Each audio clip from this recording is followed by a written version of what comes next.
And welcome back to the last panel. I am Steve, more known as Laps Comic Fan, and we have a very special show today, and we have a very special panel. And I will introduce them right now. To my right, we have Warren from Lunchbox Comics. How are you, brother? I'm doing good. It's a good day. That's fantastic. Good is better than bad, you know? Yes. And we have with us, as always, the effluenced Bob from Bob Loves Movies. How's it going, man? Good. How have you been, man? Pretty good. You know, when you sent me that thumbnail earlier today, I responded to you saying I have never looked so cool. So you really made me happy with that one. well, they'll keep coming. Hopefully, I get better at them too. Below me, we have the man, the myth, Charles, aka Will. I'm wearing my last panel uniform too, so I dress for the occasion. And then we have the jar of mustard himself, Gray Poupée. How are you, brother? Hey, doing great. Happy to be here talking about 2026 finally. I feel like there's too much 2025 talk already. Let's talk about the future. There has been a lot of 2025 talk. You'd think no one would want anything to do with it anymore. Mm-hmm. That doesn't seem to be the case.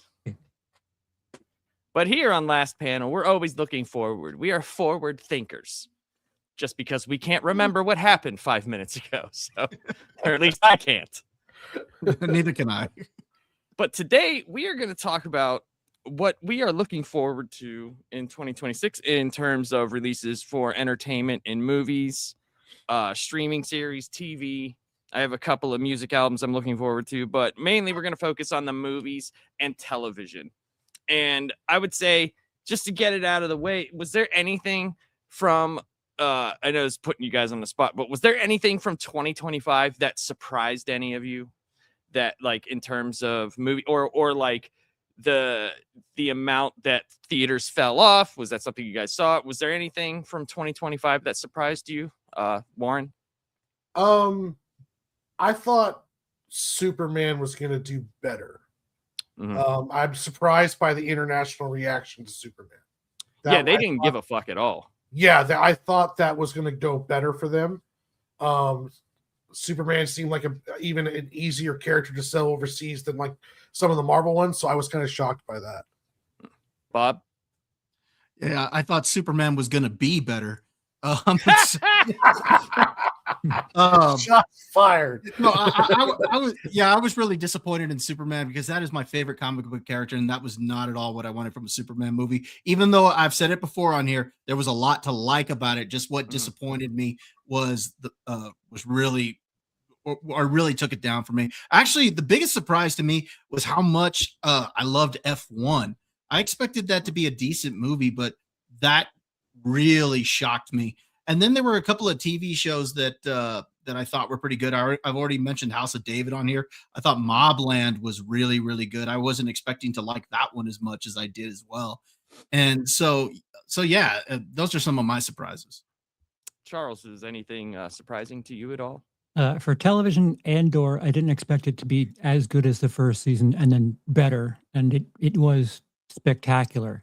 Mm-hmm. If anything, I think there's comedy that people are saying that comedy's dead, that they're just not looking, because movies like Splitsville and The Roses were very, very strong comedy movies, but they're not being advertised as a studio big event thing, so people aren't going to look for it. But It was a pretty good year for Dark Horse comedies, and a documentary that really kind of shook me, and I don't know if that's a good thing or a bad thing, is Predators, which I don't know how I feel, but it evoked emotion. So it did a job, is what I'll say.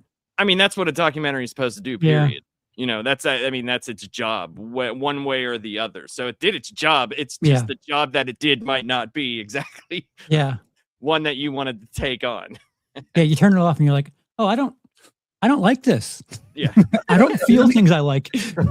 I know you've mentioned that one before, Charles. Is it actually worth watching, or am I going to just walk away that weirded out by it that I shouldn't watch it?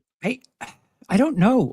It depends on how you feel on stuff like To Catch a Predator and stuff, because the movie kind of goes through like that, like its influence on society, and people are still doing it to this day, doing it like on YouTube stuff.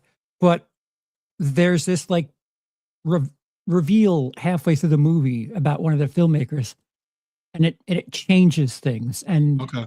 you're looking at it from a different perspective, and the questions that are being asked don't feel right, but the person asking them is what's, I don't know, concerning or something that Okay. I don't. It's not a breeze, is what I'll say. It's not something Okay. that you can pop on and organize your house in the background. You're going to watch it and kind of, I don't know. I don't know, because it's about kid Right. touchers. So Yeah. I always say this about documentaries.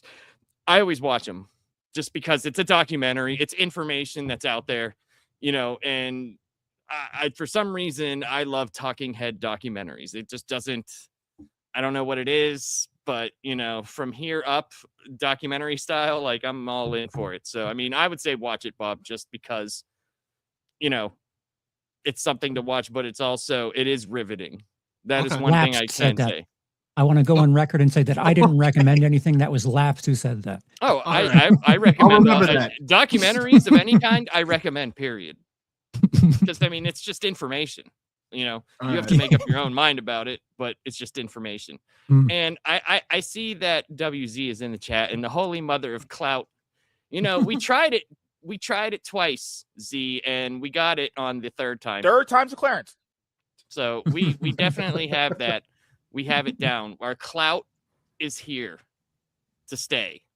But Gray, is there anything that surprised you from 2025? So much. I am constantly surprised.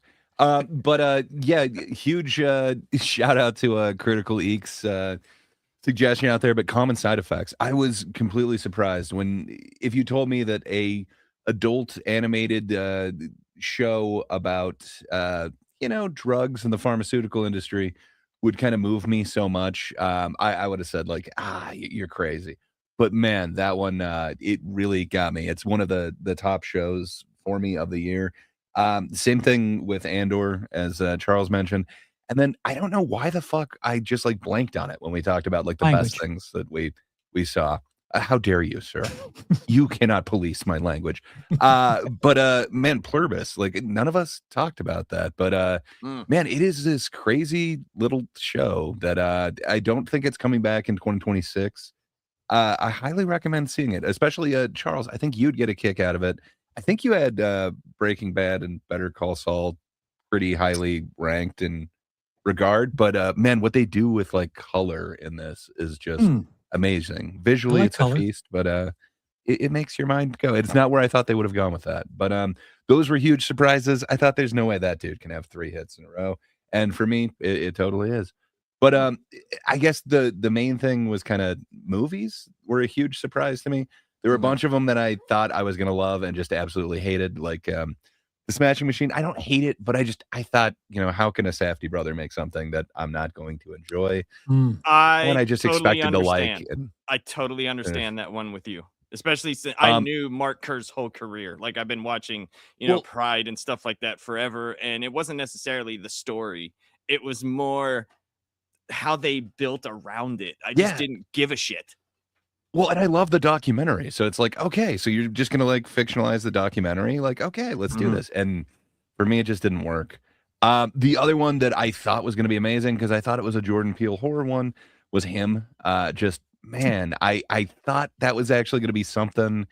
Last year also started off with The Wolfman, Lee Winnell's one. I thought that was going to be something, and it was just absolutely nothing. And then there was a Mel Gibson film. He's back to directing, which he did such these amazing ones. So, hey, and this time he's got Mark Wahlberg in it and Flight Risk. Just, I don't know. But there's a bunch of them that surprised me that were actually like really good, and they just completely captured me where I didn't think they would. The Sinners is kind of the biggest one. Just, if you got a high budget, somewhat vampire, somewhat period piece, man, I wouldn't have thought that would kind of capture my imagination, but it really did. There's one question I do want to address before I forget. Adam Buskirk asked, he said, it's not listed, but Laps, do you think Legend of the White Dragon has a chance to come out in 2026? I don't know. The last update I heard on his estate was there was a difference between the daughter and the guy who originally made the movie. So I don't know. The best thing to do is to go to Jason David Frank's I don't know if it's his website or whatever, but there's a Instagram channel that they take questions and it's been addressed. So I haven't looked in a while.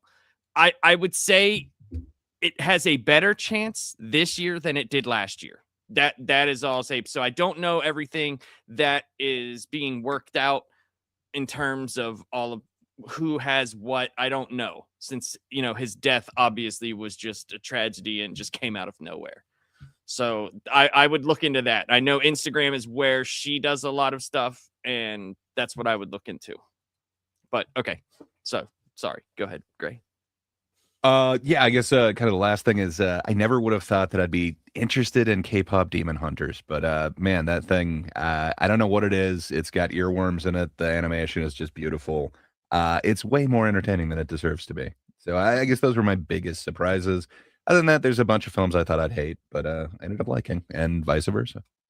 Yeah, my biggest surprise is the surprise of people being surprised at how awful the movie theaters did. That's with surprising. The rise of on demand, like with certain, and people, it's the same way. If you guys remember when iTunes had first started and people were big into music, they're like, well, I could just buy a song. I'm not gonna who's just gonna buy a song, well, with technology getting as good as it is, like, I mean, besides people that love to go to the theater, right, which that's a thing, that is a thing. And those things, I could literally go upstairs, put my VR headset on, and it feels like I'm in a movie theater, and it's 4K. I watch videos on Netflix all the time, just laying on my couch, Is that more comfortable than the damn 3D glasses? Because I hate those at the theater. Yeah, the PS VR 2 is very comfortable, but the MetaQuest, the newest one, I think it's like the 3XD or something like that. That one's really nice, dude. And surprisingly, for as much as it can do, you just have to buy space, like, buy memory. It plays all the games that are great, and you can run your app straight through it.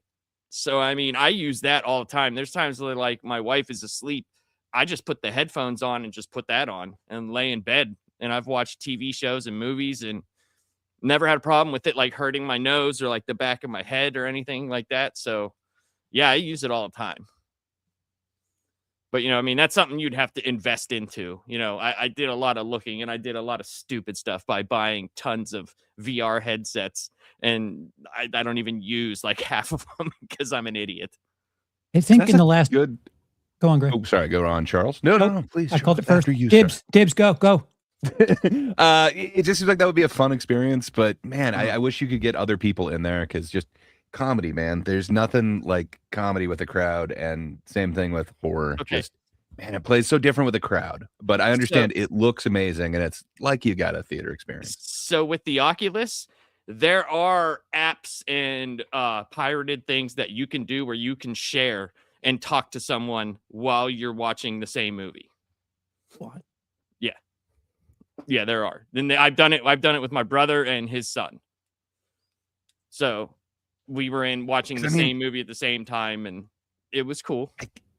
I could definitely see that kind of killing theaters if groups of people could still kind of get together, but I don't know, there's something about being around strangers, but like I don't know, what would you call that, like communing through either the theater going or experience is laughter. a real thing. It is a real thing. There's no taking that away, but we also have to look at the layman fan, the is he going to walk up into the theater and pay for it? Is that, fair weather fan going to do that? Because there are people like that love to go to the theater. Bob is one of them. I know Bob loves going to the theater. That's his thing. I know you like going to the theater. So, but guys probably like me and Warren, if we had the choice, and Charles, if we could just see it the first day in our house. Yeah, exactly. I'm pointing out. Well, I'd just sit up there. you got like Predator Badlands is on video on demand now, and Disney it has a higher price than what normal movies do. So Disney's doing $24.99 to rent, $29.99 to buy. And I just read an article that said it is the #1 video on demand movie of the nation. So you're having instances now where films are getting more people waiting for them to come home than they are watching them in the theater, even if they have extended Disney time slots in the theater. So it's like you're starting to see that trend, and it's the big reason why theater windows are shrinking, is because more people are willing to watch it at home. And I don't know what like Amazon or Xfinity's cut of a Disney movie on demand is, but I know it's going to be better than the theater. So I think that's where I have to say, I love how you say theater. The theater. the theater. It's phenomenal. Yeah. I've never pronounced I've been digging that it, man. way. I love it, by the way. Well, even if they're going through like a VOD service or Amazon or something like that, when they charge $25 for one sale of the movie, even if they gave them 20%, 20% of $25 is what, $4? Meanwhile, a ticket price is $15. So you're getting 60% of 15 or 80% of 25. You'll take that every time. Yeah. I think technology has made not just movies, but a bunch of socially shared experiences a lot easier to not be next to, like us right now. We're all thousands of miles away from one another, but we're here doing something that can be called a social shared experience, but we don't have to sit next to each other. Like, I don't have my pants on. I'm going to shit my pants right now. It doesn't matter. I don't have to worry about offending you guys. Well, Kind of offended. Charles, you have brought new light to this conversation, but continue. But like, not just theaters, but like gaming, there used to be like these LAN party things. That's kind of a niche thing. It just seems like things that people used to go and do is more of a niche experiment now, where you really need to be a purist to have that be a thing. Drive-ins like really aren't that much of a thing anymore. I remember when I started working at a theater, drive-ins were, on their last gasp. I think theaters are going to be in that same realm soon, where they're trying to put everything at the theater, where it's competition for like an amusement park. Like, I don't know why people are putting arcades and table tennis at the movie theater when the movie should be, the main event for all of that. It's very odd. At Renato Ike says, it's like radio. Theaters will always be there, but it will be way less common. And as consequence, the film industry will be very, very weakened. Well, it depends. The film industry itself, it depends on it's obviously going to be a new market. It's going to have a new share, a new contract's going to have to become like, there's going to be new things for it. I highly doubt that the cuts and the shares, while their theaters are still prevalent, is the same as it's going to be if theaters go away. Like it's got to be something different. There's going to be different. I think it would make, if I had the chance to watch the movie the first day, I, like many other people, might take that risk of paying $24, $25, rather than going out. So it just depends on if that becomes the new norm or not, and seeing how much like the actual companies make off of it. The problem is 30 years ago, theaters had a position of strength, but now due to technology, they have no cards. Like, they really need to eat shit on whatever deal gets made, because they hold no power here. So, they're essentially at the whim of studios. And if anyone's going to have to take a hit on behalf of theaters, it's going to have to be Disney, because they are the reason that theaters got in this mess, because Universal and Warner had to themselves eat shit because Disney wanted to lionize the share of the screen. So it's going to have to be Disney that eats it.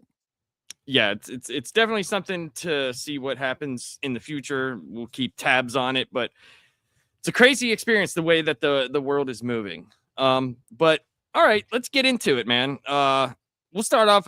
Let's just start off in movies, I guess. Gray, what do you have as some anticipated releases of 2026? It's a good one. I like All that. right. Yeah, That's a nice, good nice. that's a good movie. Damn it. Thank you. I thought it was a really well thought out response. And then when I heard that feedback from you guys, I was like, well, it wasn't that good. So thank you for letting me know that I had muted myself again. Yeah, I got like way too many on here. Like it seems like it's a really stacked year movie wise.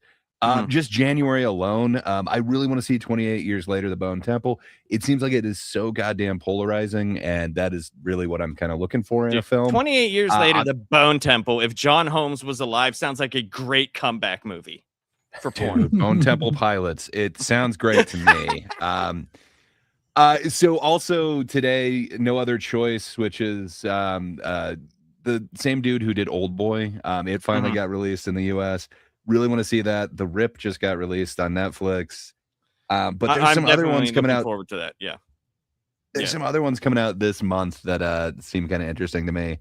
Return to Silent Hill. Nobody's talked about that, but the one thing that I gotta see about it, it looked like they got the tone right. I don't know if they're gonna fuck this up. I know nothing about it. Well, it's rated I'm R. kind of excited for it. So that's cool. At least it's rated R. I mean, not that makes the biggest difference, but I've noticed, like, as opposed to PG-13, like horror style movies, when it's rated R, at least, like, I don't know, it feels like more can happen.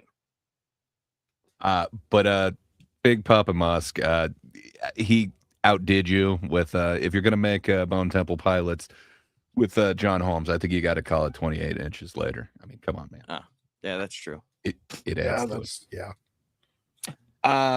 So yeah, I don't know. There's this weird ass musical that'll finally get wide release, The Testament of Anne Lee. It's a weird ass one, kind of a female messiah thing in a musical. So I don't know, man. I kind of want to check that out, but I'm not kidding. Like I've got like 10 things for almost every other month. So why don't you guys go, and then I'll hit the ones that you guys don't hit. Maybe I'm the ultimate chill for this, how about sucker for it, but I want to see them all, man. How about we just give like 3 each, and then we'll go back. We'll keep going around, and you can name more, and then once we get to the end of that segment, everybody can read off their list, whatever else. We'll just go with our most anticipated movies of the year. If you want to give, 3 or 4, that's fine. Whatever, that's fine. Charles, what do you got, man? So I know you probably have a bunch. Yeah, there's a movie that I guess we had the chance to see in October, but things fell through, and kind of the darling of Fantastic Fest for a reason or two, and it got bought by Blumhouse and is being released in May. It's called Obsession. If anything, I'm just further intrigued because I was like on the doorstep ready to watch it, and there's a bunch of things that I did see from Fantastic Fest that have just kind of like trickled out, but this thing got bought by the name in horror and is getting a May release date. So I remember my friend Cody who saw it. He said he said that and Primate. And Primate was rather gnarly, if I do say so. Obsession is one of them. The Christopher Nolan film, like obviously. Was Primate worth it? Because I didn't see it and I want to. Well, okay. You know me a little bit. Would I think it's hilarious? Yes. Oh, yes. Okay, I gotta see it. Okay, cool. All right, because I want to see it. There's just something about a monkey that just tears people apart. Is just in hilarious to me. They go all out with the gore too. So like, fantastic. There's like faces that get ripped off. It's you'll have fun, I guess is the word to put it. That's good. And a movie that I didn't get a notification on.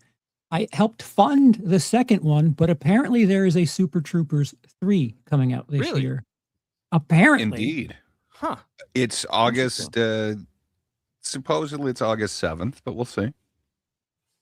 Yeah. I literally was part of the crowdfunding thing for the second one. And it's weird. I didn't get an email for that. So a couple of dark horses, a couple of Well, Christopher Nolan's movie's not a dark horse by any means, but some things that I've got circled, if only for reasons that I probably won't hear about them publicly. Then I found $20. Based. I love $20. I also have a bunch of them on there. I want to jump in, but let me not be greedy. What about you, Warren? What do you have looking forward to movie wise? Well, aside from the obvious big ones like Dune and Avengers and Supergirl, I'm very excited for Clayface. There's one 100%. called, what is it? I'm trying to remember. It's The Death of Robin Hood with Hugh Jackman. I saw the trailer for that, and it's like a old man Robin Hood retelling kind of deal that looks really good.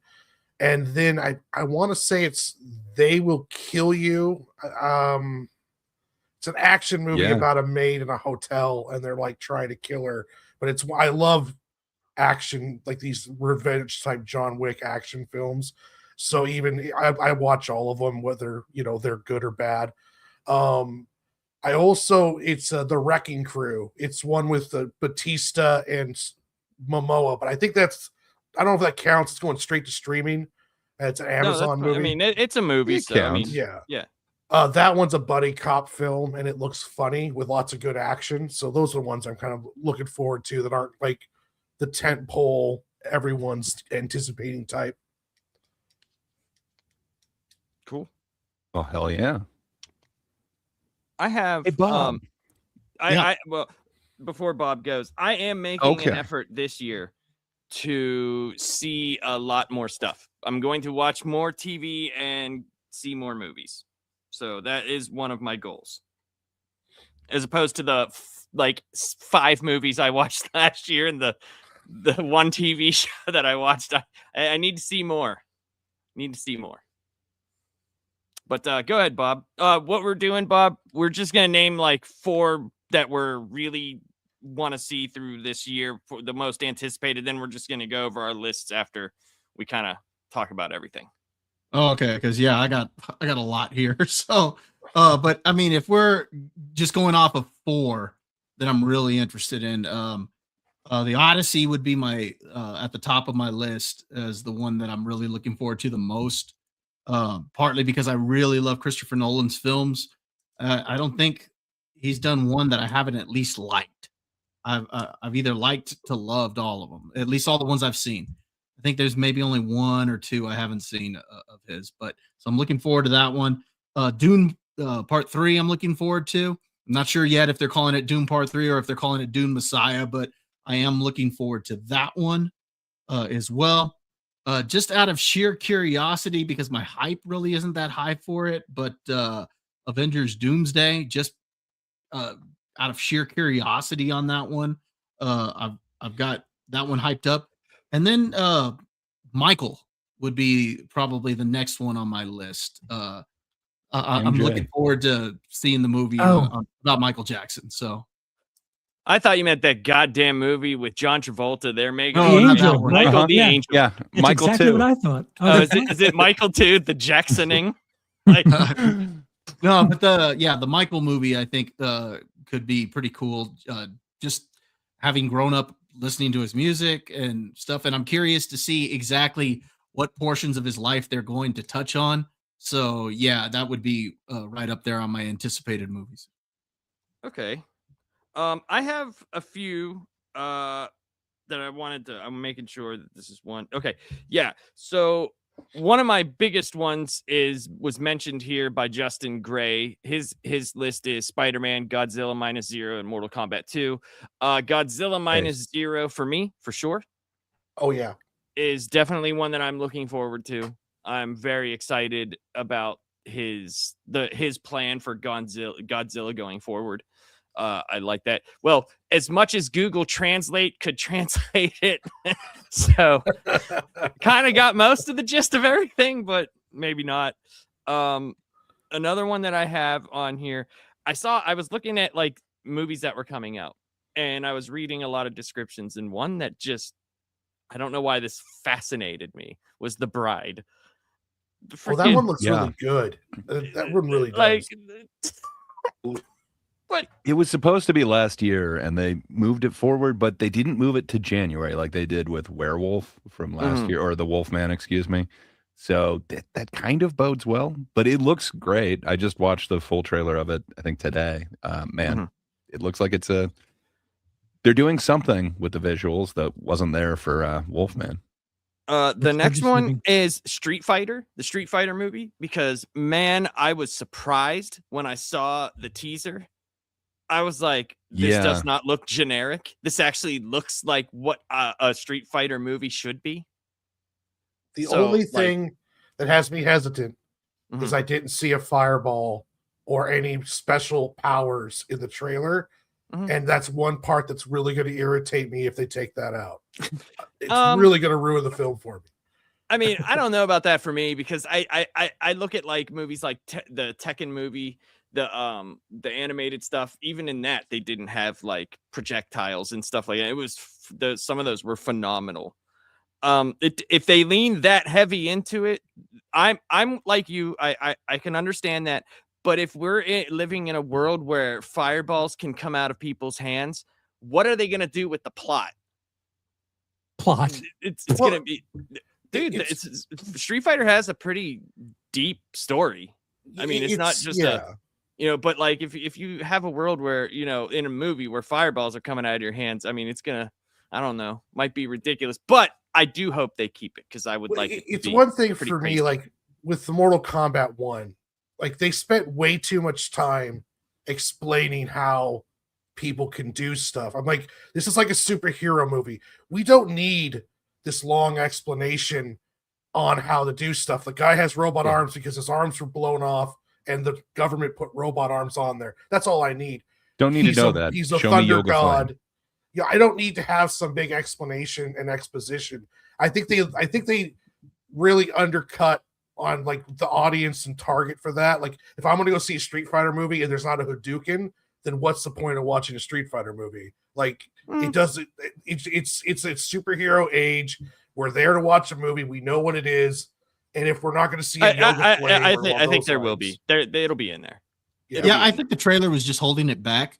When I don't remember when it was, about 2-3 weeks ago, over on Dad's Turn to Talk, we were talking about some anticipated movies, and somebody else brought up Street Fighter, and somebody in the chat had a pretty cool idea. I don't think they would do it, but the idea was that they have different endings to show in different theaters based on a different character winning, and just whichever theater you went in, you were kind of surprised, kind of like what they did with Clue, how it had different endings depending on where you saw it, and so you were getting a different experience. I thought that'd be kind of cool, because if you played the game, depending on what character you were playing with, the ending was going to be a little bit different. There will. I will almost 100% guarantee you there will be Hadoukens and Yoga Flames. I mean, Blanca's in it. I mean, he's gonna be barrel rolling across the screen. So, well, I mean, sometimes with these films, the directors or writers or whoever's in charge really like stresses out for some reason. It seems like, because they spent way too much time in Mortal Kombat trying to explain how Scorpion does what Scorpion does and how these people get abilities. It's just like, no, it's not that hard, guys. We can suspend belief. I'm not going to leave the theater because I don't understand how Kano shoots a laser out of his robot eye. No, instead we've got some kind of weird ability thing. I get it's like I get the Scorpion thing, but I mean, like, I don't know. Maybe I thought differently about it. I didn't think it was that much spent on it, but I mean, the other thing is there's some of the things that they did in that Mortal Kombat movie, like they get on a boat and they go to space. Space boat. Okay, that's you want to explain to me how I'm in the water and then at some point I'm in space somehow? Oh, all right, if that's fine. Laser eyes. Yeah, well, that's right. It's like, if you're gonna worry about shit, worry about shit. Well, like, if you're not, just don't. I mean, like with Jax, don't you need to know how Jax got his arms? Come on. Like, Jax's arms get froze off in the movie. Spoiler. And then he goes to this monk temple, and they build him robotic monk ones that are made out of wood. And then with the power of friendship and belief, they become robot arms. And I'm just kind of like, based. You guys can't even just say No, the military slapped robot arms on him, Oh, and it was. I don't know. He just the has new robot one. arms. not the Yeah. 1995 one. No. That one The had other 95 problems. one was better than the newest one, or the newer. Yeah, one, I was going to say think. I don't remember Jackson in that movie. All right, so Well, I he was was in thinking the the wrong one. sequel. Yeah, and I they was just thinking the gave wrong him one. robot arms in the sequel, except they were sleeve ones that went over them. Then he used the power of self-confidence to take them off and beat Mintaro. So yeah, there's a lot of problem with those movies. Yeah, there definitely is, but I don't know if it's worse than the 1995 one. Yeah, I was thinking about the wrong movie. Come on, you got the Paul split. W. No, Sanderson. I am on board with you that I like the 95 one better just because it's ridiculous, but Yeah. It's got the Highlander in it. I mean, how could you not like it? There can only be That one. was such terrible casting. but the last one I have on there is Super Mario Galaxy. Oh yeah, that one's gonna be Very good. much looking forward to that. I loved seeing the first one with my son. We had so much fun. I let him be a complete asshole. I did not care because there was I went to the theater up on there was 4 people in there. So they were all the kids were running around throwing shit. Jeez. Oh, it was great. It was great. It was so much fun. teach They him were young. jumping up and down, dude. They were jumping and doing Mario stuff. I was like, yeah, this is awesome. So he was ready for Chicken Jockey then? Dude, Chicken Jockey, that was, I didn't, thank God, have to go to that because my wife did say it got ridiculous in that theater. So I was like, well, at least I don't have to go to it. And so there's that. The theater's back. Theatra? I don't pronounce it correctly. Theater? Yeah, that's it. Yeah. There's a bunch of them that we didn't mention. Kind of some big ones. Scream 7. Nobody mentioned that. Because nobody they're on to gives a fuck about 7. Scream. It's Scream. Project Hail Mary has been called out a couple times in the chat. That sounds interesting. It's the same author as The Martian. It's kind of their big budget one. And then Warren, you mentioned They Will Kill You, which is people keep comparing it to. It looks kind of like Ready or Not. It's coming out the same damn day as Ready or Not 2. So is it really? people have choices. Yeah. People got choices that day, March 27th. It's either Or Ready or Not 2 double bill. or They Will Kill You. A Yeah, double I bill. think it sounds like a great double bill to me. Have you seen the Sam Rockwell movie where he's like a time traveler? Apparently, that's very good. Yeah, it's what is it? Good luck, have fun, don't die. It's coming that one out looks February interesting. 6th. Or sorry, February 13th. It looks amazing. So Cody, Charles's good friend, his fellow autopsy stream mate, he gave us he was able to see it for Fantastic Fest. Unfortunately, we weren't able to watch that, but he was telling us like the second you get a chance to watch that one, it has huge impact. But come on, man, you got time traveling amazingness in there. It looks great. So Gore I really wanna Verbinski see it. movie. Gore Verbinski's yeah. really, really good And director. it's Sam Rockwell. I love everything. he's Yep. in. Yep. Time traveling Rockwell. Is anybody interested in the Narnia movie? No. Like, Yes, I really am. I so hope when they I do was the not Magician's Nephew and they just call it Narnia. That's what So I'm hoping. I was for. not at all interested, but then I heard that it was Greta Gerwig. Man, this is the follow-up to Barbie. It's going to be amazing. You all are not going to appreciate it, but man, this will be the best Narnia that ever Narnia'd. I mean, if they something. would just follow the books and do the Magician's Nephew, I think that is a great book that builds a universe, and it's very interesting. But knowing this, it'll be stupid, and I hope it's good. I hope it is, but I'm unironically looking forward to it. I wasn't until I kind of heard who's involved. Anybody interested in Masters of the Universe? I'm actually interested in that. Another Oh, God damn franchise Jared Leto is going to destroy. Look, I don't think it's going to be good, but I'm really hoping that they surprise me with this one. That's why I'm. Get you, I Leto. don't think it's gonna be good. When I heard that Jared Leto was Skeletor, I was thinking, oh no. But I'm hoping that they can surprise me. But I have a feeling they're gonna make He-Man like like a complete doofus, and I don't know. I just It's going to be I got a bad Kevin feeling about it, Smith but I'm one. still You hoping. must listen to my discography, He-Man. Like, Can you imagine how annoying Leto is on that set in like full Skeletor mode the oh entire my time? god, dude. Just like There was a Hopefully good 5-year stretch where Christoph Waltz was like the villain for everything. Why couldn't he be Skeletor? He would have been Yeah. great. I mean, Frank Langella was great as it. I think Christoph Waltz type could also pull off the Skeletor. I'm in agreement with Adam here. He says he's gonna method act by actually removing his face and skin. That's a good idea. That is a very good Leto idea. He's been in a bunch of awesome things. He just had a bad run, fellas. I'm saying get in at the ground floor here. There's going to be another rise. he's Yeah. like IP killer. Leto's right got that X-Pac heat right now. Like he's Ben Affleck from the mid 2000s. He's got X-Pac heat. So in April there is Super Mario Galaxy. There is also that Michael biopic, but in between those, there's Lee Cronin's The Mummy. Is anyone interested in the Mummy thing? I saw the trailer. It looks didn't really. okay, but Yeah, the trailer Non-Boris didn't really do it Karloff for me. Mummy is not interesting to me. Fair enough. Is it yeah, now? Is it Brendan Fraser Mummy? no. No, No, there's a Fraser, reason that no go. yeah, there's a reason that the director put their name in front of it because it's their spin on things.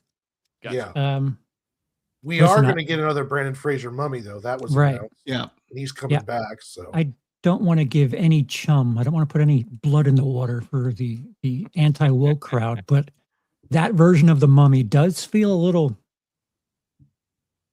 woke, if I do say so. Does it have Tom Cruise and a plane No, and- but it's a and girl. a shadow of a man? it's like a girl. It's like a girl that goes missing, and then they find her, and I guess she's a mummy. It's kind of what the trailer was like. I'm not 100% sure, but it's kind of like his daughter goes missing, and then she comes back, and she's the mummy, but maybe it's more like a Pet Cemetery thing where she comes back and she's evil. I'm not 100% sure. Yeah. So I'm not outright claiming woke. I just, the vibes from that 1 minute 47 felt a little extra progressive, Okay. in my opinion. We're hearing where, it, are we, like Superwoman. Karen. where are we on Yeah. Supergirl? Where are we on Supergirl? I think it's going to be amazing, man. That is my favorite Supergirl arc. I'm getting notes of that from the teaser trailer. I'm on board. Bob, you're off board with the original. Part of the it was leader because in of this. Superman, but I will still watch it. I'll still give it a fair shake, and if it surprises me, cool. Because I know we're going to talk possibly TV shows here in a bit, but Lanterns is actually something I'm looking forward to. So I haven't given up on the DC universe just yet. I would say go ahead, I'm Bob, hoping it'll surprise me. I would say don't hold off, man. Like the first movie for Superman, I mean, you gotta look at a few things. Establishing a universe, right, in one movie is very hard. You go back and you look at Iron Man, right? Iron Man established Iron Man. It didn't establish the entire MCU. You know what I'm saying? Like, and I think people, I'm not saying you, the person, but a lot of people, I don't know what they're expecting from the movie. It was a Superman story, and it was okay. The story was okay to me. There was things in it that I just disliked very much, but overall, I think the character is what I'm looking at, the Superman character, and I think he was everything he needed to be. They could have did better dialogue in some places, but the actual characters like Superman, Lex Luthor, Lois Lane, Mr. Terrific, I think those were done well enough to where they can expand upon that universe and make more out of it. It just, I just wish they would have done a little bit better, but I do understand where you're coming from. But I don't understand where people, not like I said, not you, they feel like they have to establish all of this shit in one fucking movie. But then if they did that, they're going to be like, oh, it was so here and there, and it was all over the place, and you couldn't figure out anything. And that's what people said about that Superman movie. And I'm like, it was like a fucking episode of the show. it was like not hard to understand at all. If anything, it was very simple. It was very simple. This time I Lobo. thought that it had a lot of good building blocks to it. Like I said, I like the fact that it was based in a comic book world. I love that there's this giant monster running around and everybody's just like drinking coffee, just like it's just another day in Metropolis, you know. I like that aspect of it, and some of the side characters I liked, and I really did like Corn Sweat in the role. I thought he had good chemistry with the other lead actors, so I didn't have any issues with any of that. It's just the story itself I just did not like. I was disappointed in it, and because of that I was just really soured on the DC universe because of that. Not because, again, the building blocks weren't there, but I do want to give it a fair shake because I am looking forward to Lanterns. And even though I didn't particularly like the trailer for Supergirl, there have been movies where I've seen other trailers that I didn't like. And then when I saw the movie, I was like, okay, I don't think the trailer did that justice. I thought that was a really, really good movie. Right. So, and it was a teaser. I could be wrong. You know It could be good. Yeah. It was a teaser. It's almost like the 4 things that they gave us for Doomsday. Like, how the fuck do you even say anything about it? One of them's Cap looking at that chair stream was cool. Thor will return. Well, Supergirl. What I think is really going to be interesting for me, because I'm looking forward to Supergirl, because there's a lot of emotion and a lot of cool stuff you can do with that story. But also, all 3 projects are going to be not James Gunn directed projects. So we're going to get Lanterns, Clayface, and Supergirl. And this is really, for me, like a litmus test when he says, I want these films to stand on their own. Well, are we going to be able to tell, is this going to be like Michael Bay Turtles, where he didn't direct it, but we knew that Michael Bay was there every day, essentially directing it? Or is this going to feel different than Superman did? Is Lanterns going to feel different than the other 2? Is Clayface going to be different? And are we going to actually see the different shades of these movies and letting these directors breathe a little bit? Because that was kind of his big selling pitch. So I think this is going to be a big test for his overall DCU universe. And I think Supergirl is going to do better internationally than Superman did, because it's space adventure and it's there's a lot of different tones about it. And it's also a woman in a skirt. So, I mean, but I also don't think the trailer did it justice, because the song they picked was a big, huge mistake, because it just easily gave. What are you talking about? Well, it was too much. It's American. It gave Guardians vibes. Yeah, it gave Guardians vibes when you already have an entire group of people who are going to hate this no matter what. Those Snyder cult is like really hardcore. So you and plus 2, you want to establish, okay, this film is not made by me. This is made by this director, and I want each film to be different. But I'm going to cut a trailer that makes it look like every other film I've ever directed. Well, and it's just kind of like, that's not the song was not a great choice for this. It just felt too Guardians. I can understand that, but I also look at it this way. If you are establishing a shared universe where you could look at Captain America and Iron Man and you could say, yes, I understand that these were in the same world. Like, they existed in the same world, but they did stand on their own. So I think the world needs to feel the same, but the movies need to have a completely different feel. If they don't do that, then they're fucked. They're fucked. Which it's hard to tell what the feel is going to be from just that teaser trailer. Of course it is. True. It is very hard. We need a bigger trailer to be able to. Well, I think we just need to see the movie. Like, go ahead. Oh, Charles was about to weigh in. It sounded like. No, I was going to bring up something stupid to pivot. Please go ahead, take over. Oh, he's like, I was also going to pivot. Sick of talking about women. Well, the wokeness is the thing. It makes him choke up. So that's the end of June. But man, June also has some other powerful ones. There's Disclosure Day, the Spielberg movie. That looks kind of interesting. The same day that gets released, Scary Movie 6 gets released. That was on my list. That was on my list with Scary Movie 6. Man, it's Wayans Brothers got the rights to it again, so I don't know exactly what that would put in this movie, but I'm here for it. I thought would be great for a Scary Movie if they did under the Scary Movie, but they brought the characters from Don't Be a Menace, like they had Loke Dog in it, Like, dude, tell me that wouldn't be funny. Like that, I think that would be kind of funny.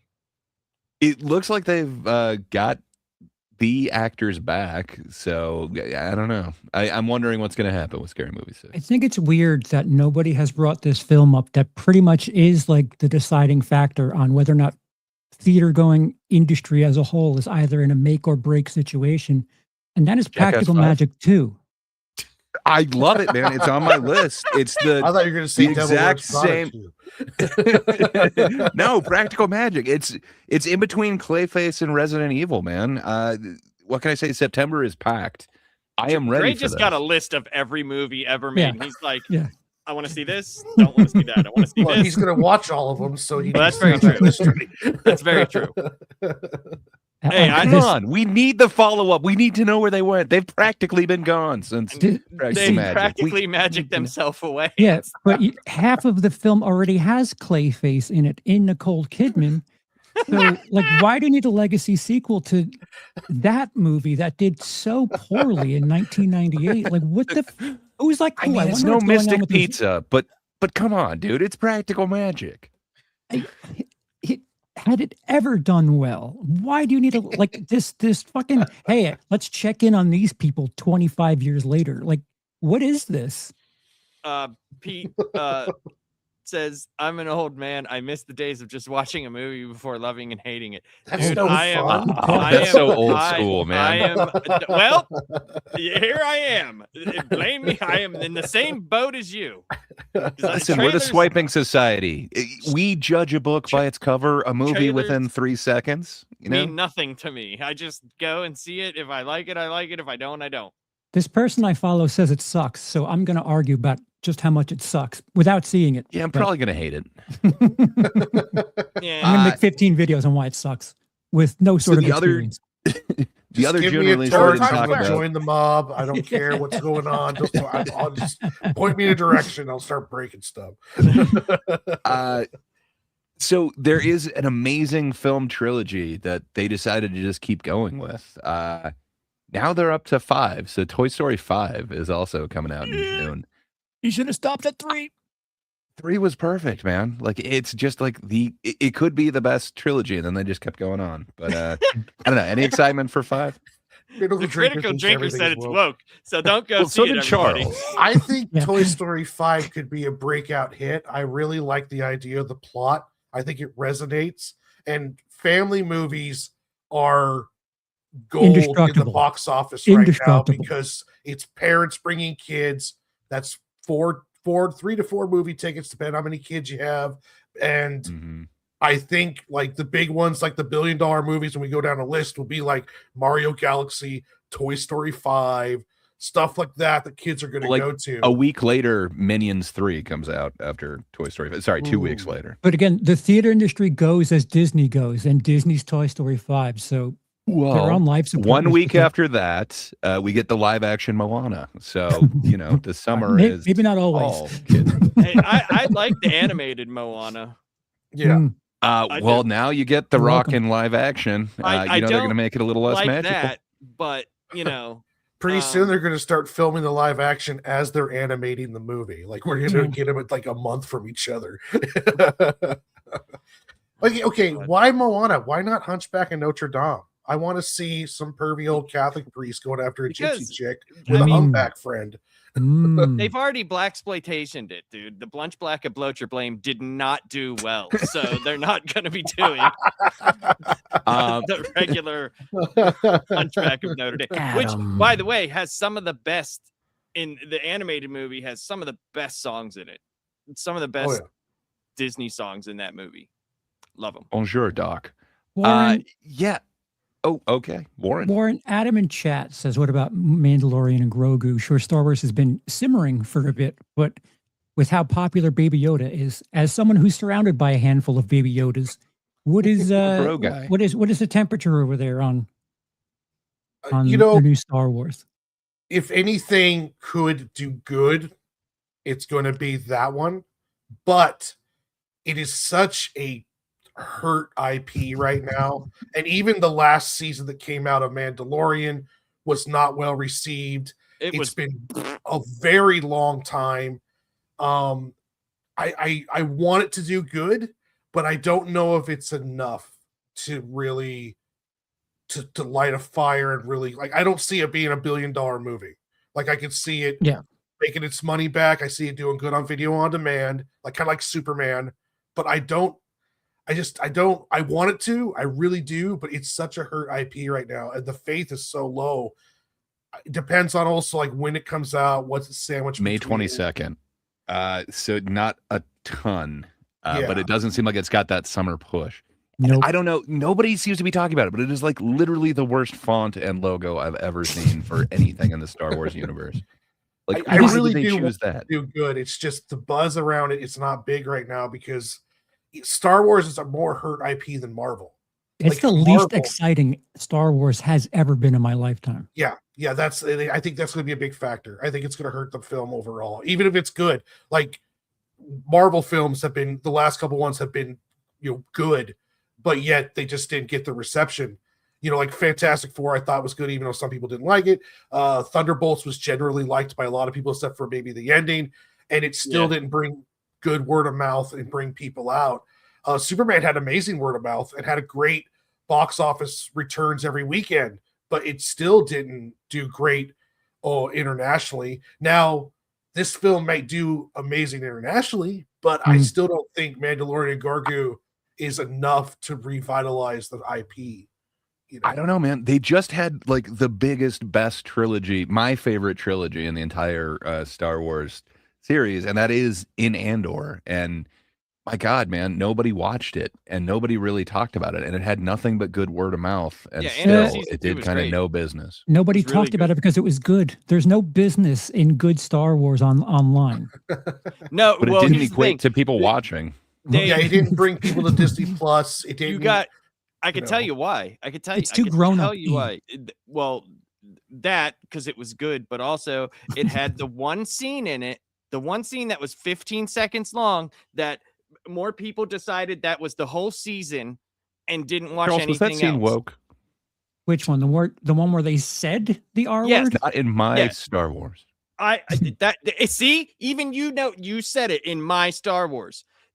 That's why, for something so stupid of saying that, they're like, not in my Star. Shut the fuck up. Yeah, but Like, it was on the that set, season was phenomenal. you That could was a see great season. screws on the walls behind him, and that's not Star Wars. Having modern carpentry on a Star Wars set, that is not Star Wars to me. I do not think of a flathead screw going into the walls of Star Wars. It's this majestic place where it doesn't feel like it's props. Star Wars is special, and if I could see the screws in the wall, not special. They don't care Well, anymore. Yeah, Let's say- I let's think say- it's over for Star Wars. Even like bringing in Dave Filoni. Well, let's like, say what the Mandalorian's great. terrible idea. Well, let's say Mandalorian's great. Where do you go Well, from then there? it can't ride that momentum for 2 years until we get another movie. Their release schedule is just all over the place. We need to have not necessarily pushed out a lot, but there should be the new Star Wars trilogy should be being filmed right now. Instead, it's in pre-production. We don't even know when they're going to start filming. We don't even know if the director is the same. Everything is so up in the air. So when Filoni takes over, it's going to take a lot more than just Baby Grogu to get this thing going. It's going to take multiple films. They're going to need to have a massive trilogy. They can't wait for Ahsoka every 5 years for a season to come out. And then even Ahsoka, which I thought was good, but if you didn't watch the 30 hours of Clone Wars stuff, you had no idea, or you didn't get the effect of all this cool stuff that was going on in the series. Space whales, though. So there's a lot of stuff that it's against it right now. It needs a complete reset, like a DCU type reset where it's like, hey, everything that happened beforehand, we're done with it. We're going to reset everything and start either old Republic, or we're going to go 1,000 years in the future where the Skywalker name's not even mentioned anymore, and we're going to start with some new Star Wars, something along those lines. Yeah, to kind of piggyback off that, kind of what I think that they should do is something kind of along those lines. And one, I do think they should just get rid of the sequel trilogy altogether because it's just not well received. Now, I don't think they're going to do that because I think there's just too much invested in it that I don't think that they could do that. But if they're smart, they would do that. And then you set the next episode, or the next film is like or trilogy is like a standalone trilogy, but you could kind of have a little bit of legacy in there where like the students from Luke Skywalker, like a couple of generations down the line, are now training their own generation of Jedi or something like that, where he's kind of mentioned that he was the one who started this, but it's completely separate from him per se. And that kind of sets it into the future enough to where you can kind of do something new and fresh. I did see where at what is it, Galaxy's Edge or whatever, that they're actually bringing Darth Vader in and some of the original trilogy themes and ideas and characters and stuff, kind of phasing out some of the stuff from the sequel trilogy and kind of focusing on the original trilogy, which that's actually a good sign. But when it comes down to like Dave Filoni taking over, I mean, we're not going to know what this is going to be until several years down the line, because Mandalorian and Grogu is still produced under the previous leadership. You've got that what is it, the Starfighter movie, the one with Ryan Gosling, that's basically produced under the previous leadership. Ahsoka season 2 is also I'm sorry, I didn't like season 1. I really didn't. I liked the first 4 episodes, and then the last half I really hated it. But anyway, so that is still kind of produced under the previous. So we're not going to really know what this is going to look like until about 2-3 years down the line, when we get Filoni's first standalone project away from Kathleen Kennedy and stuff, to see if there is actually a change, or if this is just going to be more of the same. It's weird though, because they do have some solid things in their arsenal, like Skeleton Crew. Yes, no one watched it, but it's a solid watch for your average 10 to 12-year-old. I thought it was all right. Right, like it's not like they're completely missing every time they step to the plate. It's just trying to figure out what works, and like not just throw everything known to man out there. And figure out, oh, okay, this kind of works. Let's maybe work on making this better. Not throwing 50 things out there, maybe throwing 10 things out there, and be a bit more focused in your approach. And plus, is Filoni going to be different?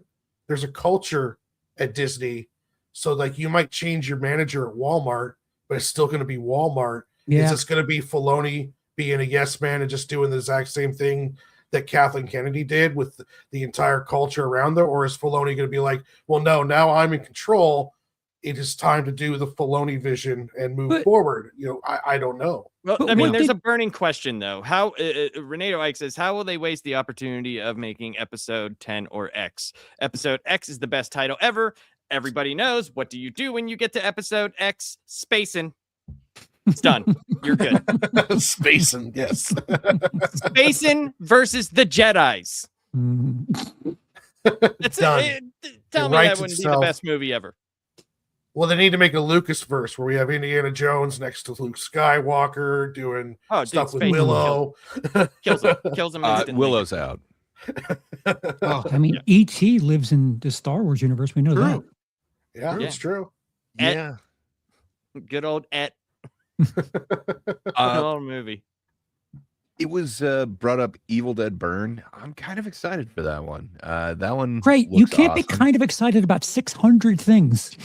I am excited about all of them. I'm kind of excited, man. The Dog Stars. That one, I heard about it last year, and it kind of excited me, to use a phrase from Charles.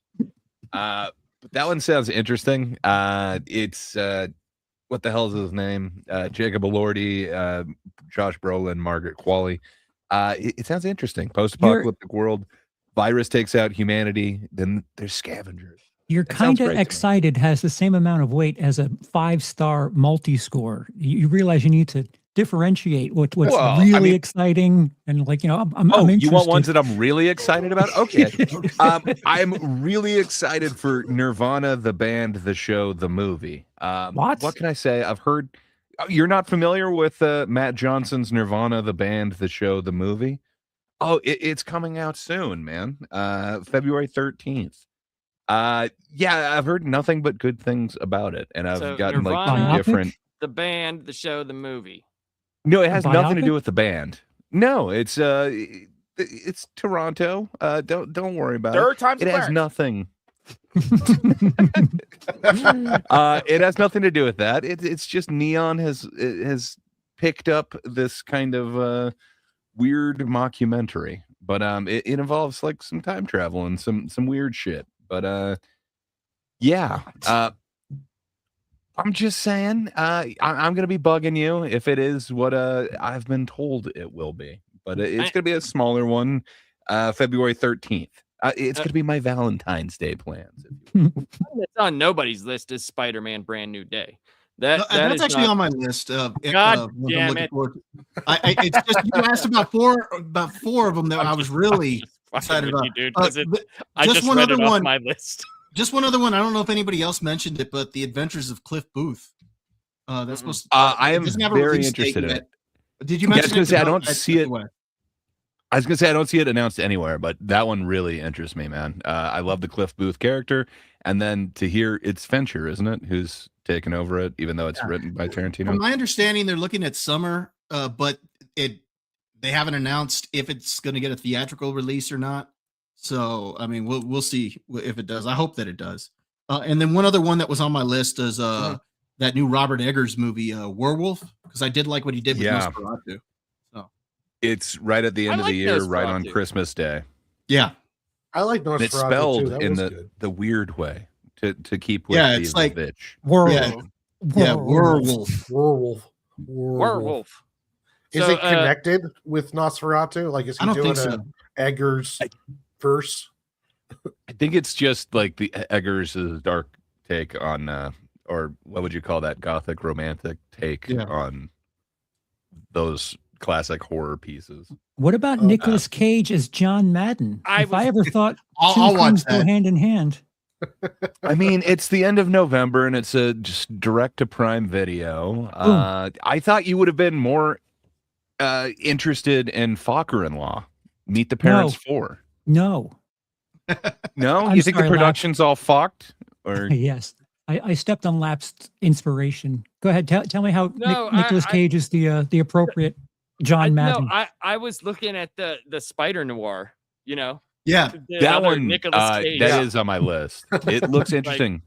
But Nicolas Cage as anybody, like you could put him as anybody, and it can only work in the way of Nicolas Cage. It's got Christian Bale in it too. He like plays Madden. Al Davis. Yeah, Al the Davis. owner of the Raiders. Yeah, I mean, just think whenever he starts drawing on the thing, and like he's like, boom, tough acting, tenactin'. You know? The problem with Cage is he goes just a little too far sometimes. Where like, I appreciate your energy. I agree. I think it's a ridiculous cast. Yes, for fucking John Madden, like what? That is unbelievably ridiculous. I will say about Nicolas Cage though, whether it's a $10 budget or $100 million, he never phones it in. Like I've seen him in some like really cheap, like made for like YouTube movies, and he does not phone it in one bit. So you got to give him that props on that. He's literally acting for his life. Where he's like in a carnival and there's like things coming alive to kill him, and he doesn't. Oh, it's not okay. That Willy's one Wonderland? was Willy's Wonderland, which I think is one of his best films ever. Everyone my needs to see wife Willy's watched that, Wonderland. and I saw about half of it, and I was just like, He doesn't say a word the entire movie. My favorite kind of Cage movie. Pig was pretty good, and he said a few things. I just The kind of was Weatherman. like, all right, Weatherman's Fair enough. Weatherman. Get another Gore I like Verbinski that one. movie. So nobody mentioned Cliffhanger. Anyone Cliffhanger. interested Like the in Stallone the movie? remake of it? I Yeah, they're didn't even know they were remaking doing it, one. but He's like, this time it's woke. It's woke. It's an 80-pound female playing Stallone's part, and she's going to take on these It terrible stars people. Lily James, but it's also got Pierce Brosnan in it. So I don't know. You know, I mean, does she do it in a tank top? Yes, Well, at least fuck. according to the poster. God Will she damn it. wear contacts? because Lily James cannot use her regular eye color in the films, apparently. I'm Just sure a- they'll work on it. Does Stallone have anything to do with the movie? Can I Sydney mean- Sweeney be a villain somehow? Ooh. I'm gonna greenlight all of this. It all sounds great to me. I need it to be in a Charles, warm place. there's one of them that I thought would be on your list that I thought would really excite you. Seeing as how you're The you're a word fan doesn't of make sense his other anymore when you work. say it. Ebenezer, A Christmas Carol. Is this on your radar at all? No. No. So it's Ty West's latest one. So it is based off of Charles Dickens' thing, but it's a thrilling ghost story set in the Dickens London, but it's starring Johnny Depp and Ian McKellen. Dickens I'm just London. saying.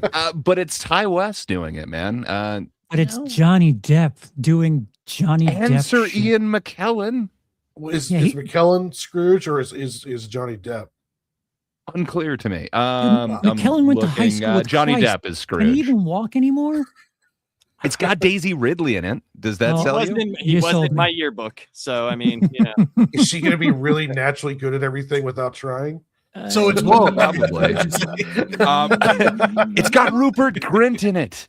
Come on, Really? you've got Keep the us awake during Weasley. it. Like, It's got reanimated Charlton Heston. He's got full whips and rifles. let I'm just saying, people go. Not in my Dickens London. It's mid-November, and I'm ready for the Dickens at that time. Oh, Yeah. It's on my It's a list. Christmas movie in November. All right, nice. Yeah. I have a- well, I have I a mean, it's Ty blind West, so I think spot. it's going to be. I think it's going to be a little bit more of a horror take on it, but we'll see. Oh, Daisy Ridley in horror. Where do I sign? Oh, I'm So not. I not thought it even would being be on your sarcastic. list, man. It is now.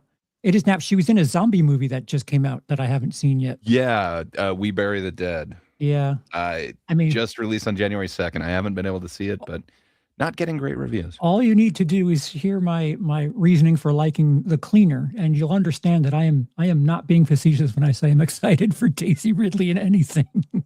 Well, I mean, Gray, were you excited for the Daisy Ridley movie that has horror in it? I did not know that Daisy Ridley was in it until I tried to sell it. And then now I just saw that, and I realized that would be a selling point. I was kind of sold when I saw Ty West's name on A Christmas Carol. It's like, ooh. I mean, Daisy I Ridley love did take on the Scrooge. sea. So, I mean, you know, I love once Scrooge, you and tame the sea, you can tame Dickens. It's true. I mean, it's hard to tame the Dickens, but you can try. Yeah, I don't know, man. I love the horror elements of A Christmas Carol in Scrooged. I know that that's going for more comedy, but I don't know, man. I think it could work. I'm I'll just hoping watch that Click Ty again. West Thank does you good very on that. much. How dare So, you? Never watch all Click the- ever again. All the movies on my list were talked about. Warren, Get- if you guys just want to go real quick down. No, your no list. Gray. We're avoiding Gray because they already brought up 55 movies. Hey, there's one of them that has not been given its full time yet, and Warren, I'll do see if have one of any you is that- talking about it. Do you have Um, any? I'm interested in Dune 3. I think that's been talked about, but I'm not 100% sure. Everything else has been kind of mentioned, really. I'll watch Mortal Kombat 2 and Street Fighter, even though I don't have high hopes, even though Mortal Kombat 2 looks like it should have been Mortal Kombat 1. Nothing else is really popping up in the old head. Yeah, I mean, I just want to see Street Fighter because it looks like it's being taken seriously. I never have high hopes for any really video game movies. Like, you know, like Mario was like an outlier because they actually decided to actually make it Mario and not freaking John Leguizamo being Luigi, you know, and Dennis Hopper Koopa. Like, I remember when that came out, I was so disappointed. I was just like, what is this? I saw it in the Come theater. on, and I was Mario. just like- I was just Gave like, us the full name. what the fuck is this? Look, a monkey. You know, Bob, do you want to go down your list real quick? Yeah, well, a lot of mine were already mentioned. Mhm. You already asked about Spider-Man Brand New Day. I'm kind of interested in that. Masters of the Universe. Project Hail Mary. I'm looking forward to seeing kind of dug the trailer, so looking forward to that. Clayface. And the only other one I got on my list, the new Hunger Games movie, The Sunrise on the Reaping. For some reason, I really like this franchise. I don't think the last one was that good compared to some of the earlier ones. I still think the second one was the best in the franchise, but for some reason, I still like these movies, and so I'm going to give this one a shot. This time with Jesse Plemons. That cast is incredible on this one that's coming out. Glenn Close, Kieran Culkin, Ray Fiennes, Elle Fanning, McKenna Grace, who's just in everything lately. Yeah, don't forget the Plemons. The Plemons is in. I thought it was said already. So yeah, I'm just adding. Adding to the excitement. So for that reason, I want to see it. Like I said, I like the other ones in there, even though the last one wasn't necessarily my favorite, but I still liked it. So I'm looking forward to that one. All right, Charles, do you have any on your list? That he actually stole my pick. I was going to talk about Hunger Games myself. Oh, you were? Okay. No, it's fine. It's fine. I just double your sentiment. Yeah, I think I'm stuck. There's a Resident Evil movie coming out. Yes, there is. Yeah, isn't that supposed to be like a new, basically like a brand new start for it? Again? Indeed, it is. Yeah. But so this time with is Paul the Walter third time's Hauser. the Clarence. That is third time's the Clarence, man. Wow, we can actually use that and it makes sense. Third time. But this time they're putting a competent. Indeed, MSK. But this time they're putting a competent director in the chair. We're not watching Paul W.S. Anderson, who's going to run it into the ground and feature Mila Jovovich. I want Mila Jovovich in movies. I don't want her in my franchises. Dude, don't need that. It is competing with the juggernaut, otherwise known as Practical Magic 2 that weekend. So I know. I believe in Zach Krieger from his two previous Barbarian and then Weapons from last year, which, I'm glad that Amy Madigan got a little bit of credit. We'll see what goes on with the Oscars. But, he fully has my confidence in him that he could actually make something interesting out of this. And just looking at the cast, the fact that they've got Paul Walter Hauser as #1 build, hell yeah. If you adapt from the OG 1996 game, you can spend one movie on just the mansion. And if that works out, then you work your way out to where the fucking shark is in, if you remember that OG game. Oh, Nemesis though. We got to get stars. Isn't Nemesis 3? That's like 3 movies down the road. You can conservatively do the Marvel thing, but have movie #1 just be the mansion. Yes. And make sure you do that well. And if it works, you know what's ahead of you. Stop trying to stuff so many different things. You can do the games. You can literally do the games, because the second one you could do Leon. You can bring him in, then the third one, Nemesis, and then you can go to Code Veronica. Yeah. And that could be where they take both of those and then combined it into where 4 could be on its own. Yeah, you can have it lead to the city be the end game version of whatever this story is, because it's the entire city that's infected. Have the police station be the next to last thing before it really pops off. Yep. But you can be really methodical about it and make one game into maybe 2 or 3 movies. It doesn't have to be, let's squeeze 3 games into one movie. That's insane. Yep. But no one's excited for Strangers Chapter 3, Big Papa Monster. No one is. I was just waiting until you were finished. That is one film that I'm not excited for. Sadly, I'm going to watch it because I watched the other 2 chapters, but there's no reason to do this. We were promised that is the new stuff that they wanted to bring into this franchise for some reason. But it's not going to be worth it. This juice is tainted. The squeeze feels wrong. All right, Gray. Real quick, somebody in the chat earlier mentioned the Peaky Blinders movie. I kind of want to see that just because I liked the show. It's good. I need to catch up with that, but I think that would be an awesome one to have a movie on. I don't know why they haven't already. All right, so go ahead, Gray, if you want to read the Bible that you have left. I just have one final one. Okay. So I had 2. It was going to be Resident Evil and then this one. So I think Resident Evil is the one that I'm most excited for. But let me get you excited. We're talking about a movie with John Goodman. We've got another Jesse Plemons in here. We've got a Sandra Hüller. There's some awesome stuff going on with this. Is it the William Montgomery documentary? It is not. Because I know you're getting us excited for that. So here's the synopsis. The most powerful man in the world embarks on a frantic mission to prove he's humanity's savior before disaster is unleashed. The shovel. It is. It's Digger, man. Digger be careful with that.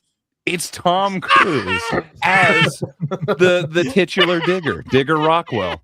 What can I say, man? The teaser trailer got me. I want to know what's going on with Digger. From what I hear, it is Tom Cruise doing comedy again, and he's actually pretty amazing with that. I'm interested just because of Tropic Thunder, the way he was in that. That should be the tagline for the movie. Yeah, Digger, please.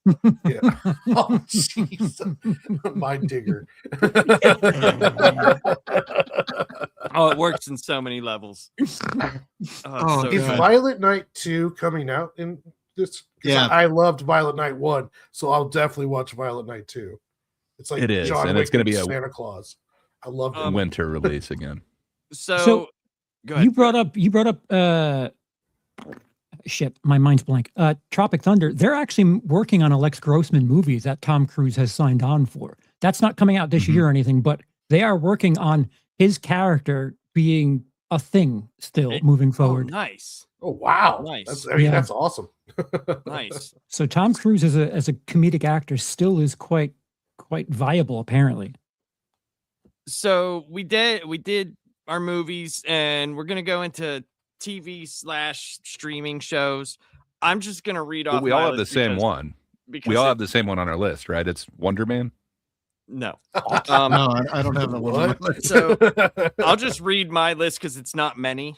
I have Spider Noir, Lanterns, It's Always Sunny in Philadelphia, season 18, because it could be the last one.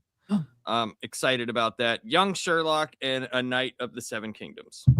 That's what that starts Sunday. Yeah, I know. It's very interesting. I want to see it if it's decent, because I mean, House of the Dragon at first I didn't really care for it, and I thought season 2 was a little. I mean, I don't know. Maybe it's just because I was so disappointed with the Thrones ending. I don't know. But I'm gonna give this one. The chair was the issue all along. The dragon got it. Well, I just look at that ending was so bananas, so weird. It's like, Bran, I'm not gonna be king. Well, why did you come here all the way from there? Well, I'm gonna be king. Oh, okay, gotcha. Good call there. Fucking, that's your issue with it. It's not no like interest in finishing that. No, show. there's a Cersei and Jaime could have stepped 1 foot to the left. I wasn't done. I wasn't done. There was a lot of things wrong with it. That the Night King gets destroyed by the old switcheroo. Like, come on, dude. Like, that's so stupid. He was made with dragon glass. He shouldn't be able to be killed by the thing that made him. Like, it doesn't even make. If you're gonna do something that's stupid, at least earlier in the series, have something like Swing Away or some M. Night Shyamalan like reference thing. But I do now know if someone has me by the throat to always have a knife in the other hand and just do this. As opposed to using the hand that you already had. No, dropping your weapon, always the best tactical move. Yes, it's always good. I mean, there was a lot in there, but It's Always Sunny in Philadelphia is probably my most looked forward to thing. Last season was, I think, one of the funniest seasons that they did. I thought it was back to form. It was so fucking hilarious. The dog track episode, the horse track episode, was one of the funniest episodes that they've ever done. It's so foul and disgusting at the same time, but it's so good. But yeah. You've convinced me. I'm a couple seasons behind. Now I definitely have to catch up. Season 17 is so fucked up. It's so fucked up, dude. It's tough. But yeah, that, and I'm interested to see Spider Noir and Lanterns. Lanterns, I'm probably looking forward to most in the superhero genre. But yeah, but those are mine. Warren, do you have some shows or series Oh, you're looking forward definitely Spider Noir and Lanterns. Mhm. I'm really excited about Jujutsu Kaisen's newest season. When we're talking about if we talk about anime, to? No, it's Free any Win. series. Yeah, Freerin, Journey's End season 2 has just started. Also The Boys season 5, the new That's season. the last season, right? Yep, that's last season. Even though I think they kind of fell off the last one. I do want to see it finished up. What was the other ones? Monarch Legacy of the Monsters season 2. That's the Apple TV one with all the Godzilla characters, has Kurt Russell and Wyatt Russell in it. I loved the first season, and I'm really looking forward to the second. One Piece season 2. I'm very looking forward to that one. And that's all I can really. It's gonna still be One Piece then. Is that Practical Magic 2, Electric Boogaloo? The Clayface story. Save the Invincible rec center. season 4. Yeah, Invincible season 4. That's another big one I'm really excited for. I can't. Oh, there's going to be a Blade Runner series with Michelle Isn't Yeoh. that Mhm. with 2099 or Yeah, I haven't seen much about it, but I loved what they did with the new Blade Runner movie, and I would like to see. Hopefully, that one's good too. Bob? Let's see. One of the ones that I was really looking forward to just started, and that was The Pit season 2. I really liked season 1 as a nurse. I really dig the medical drama, and I like that it's basically 24 meets ER because of how each episode is an hour of a shift. So I kind of like that real-time format. So so far I'm really like that show. Knights of the Seven Kingdoms, of course. One Piece season 2. I'm looking forward to seeing Cross season 2. Nice. I thought the first season was decent. One of the guys that I do Dad's Turn to Talk with, one of his friends is in Cross, and so he told me about it, and I went and watched it, and I really liked season 1. So I'm looking forward to season 2. Also, House of the Dragon season 3 later this year. Lanterns, Spider Noir, Crystal Lake, that Friday the 13th. Yeah. You need to stop stealing from me. Listen, Charles has the mug about season 3. Yeah, dibs. And then- dibs. There you go. And then I'm sure they're gonna have it. They haven't announced either one yet, but I'm sure they're gonna have it. Tulsa King season 4, as well as I'm sure they're gonna have Landman season 3. Both of those. Landman. I am the man of the land. So yeah, those are some of the ones I'm looking forward to. Adam also says new Star Wars animated show in Maul Shadow Lord. That could be cool. I think so. They're bringing awesome, back man. the voice actor to play Maul, so that Yes. and he's a really good job with that. I forgot his name, but It said Friday the 13th. Adam says is God in Charles's house. That's why he was so upset with spacing. He's like his God went to space and never recovered. You got to be in the danger room, man. Blasphemy. yeah, Sam Whitmer. That's right. Yeah, Charles, when do he you have played any- he played what's his name from in Smallville. Oh, he played Doomsday. Doomsday. He played Doomsday, and in he's Smallville. also playing the dark sibling in Ahsoka season 2. So Really? which he voiced that character too, I believe. Gray, who's the guy who voiced Maul in the movie in Phantom Menace? Because it's not Sam Witwer. Serafina. Yeah, it's Serafina. Yeah. That's who I was Good. thinking of. And a comedic actor. I love that dude. I'll expand on Crystal Lake because as much Jason gear as I have around my house, I drink out of multiple Jason heads and I got all the merch. I'm really attracted to the idea of doing a prequel on Jason's mother. I would love for Crystal Lake to just be about what a fucking loon Pamela Voorhees is. And if they do the same thing that what was the Bates Motel, the Psycho prequel, if they could do something similar to that, I'd really be impressed by that. But I fear that close your ears, horror community. I fear that all they want is going to be like gore and kills, and I don't know how much of that you could squeeze into a multi-episode series. I would like there to be a story in the Friday the 13th universe that I could point to and say, see, it's not just tits and hits. There's actually something going on here. What do you? Ryan Murphy's kind of making it work. I'm just saying. No, he's not. No, he's not. And we still want tits and hits though, but I agree. A good sure, story maybe 6 an episode. Scale it down a bit. And I'm afraid to say this because every time I start getting excited, they kick me right in the dick. But Dexter Resurrection season 2, you won me back, boys. How are you going to punch me in the face yet again? Because they always do it. They always somehow find a way to just make the most offensive choices possible. But I mean, he's back from the dead. What else are they going to do with Dexter?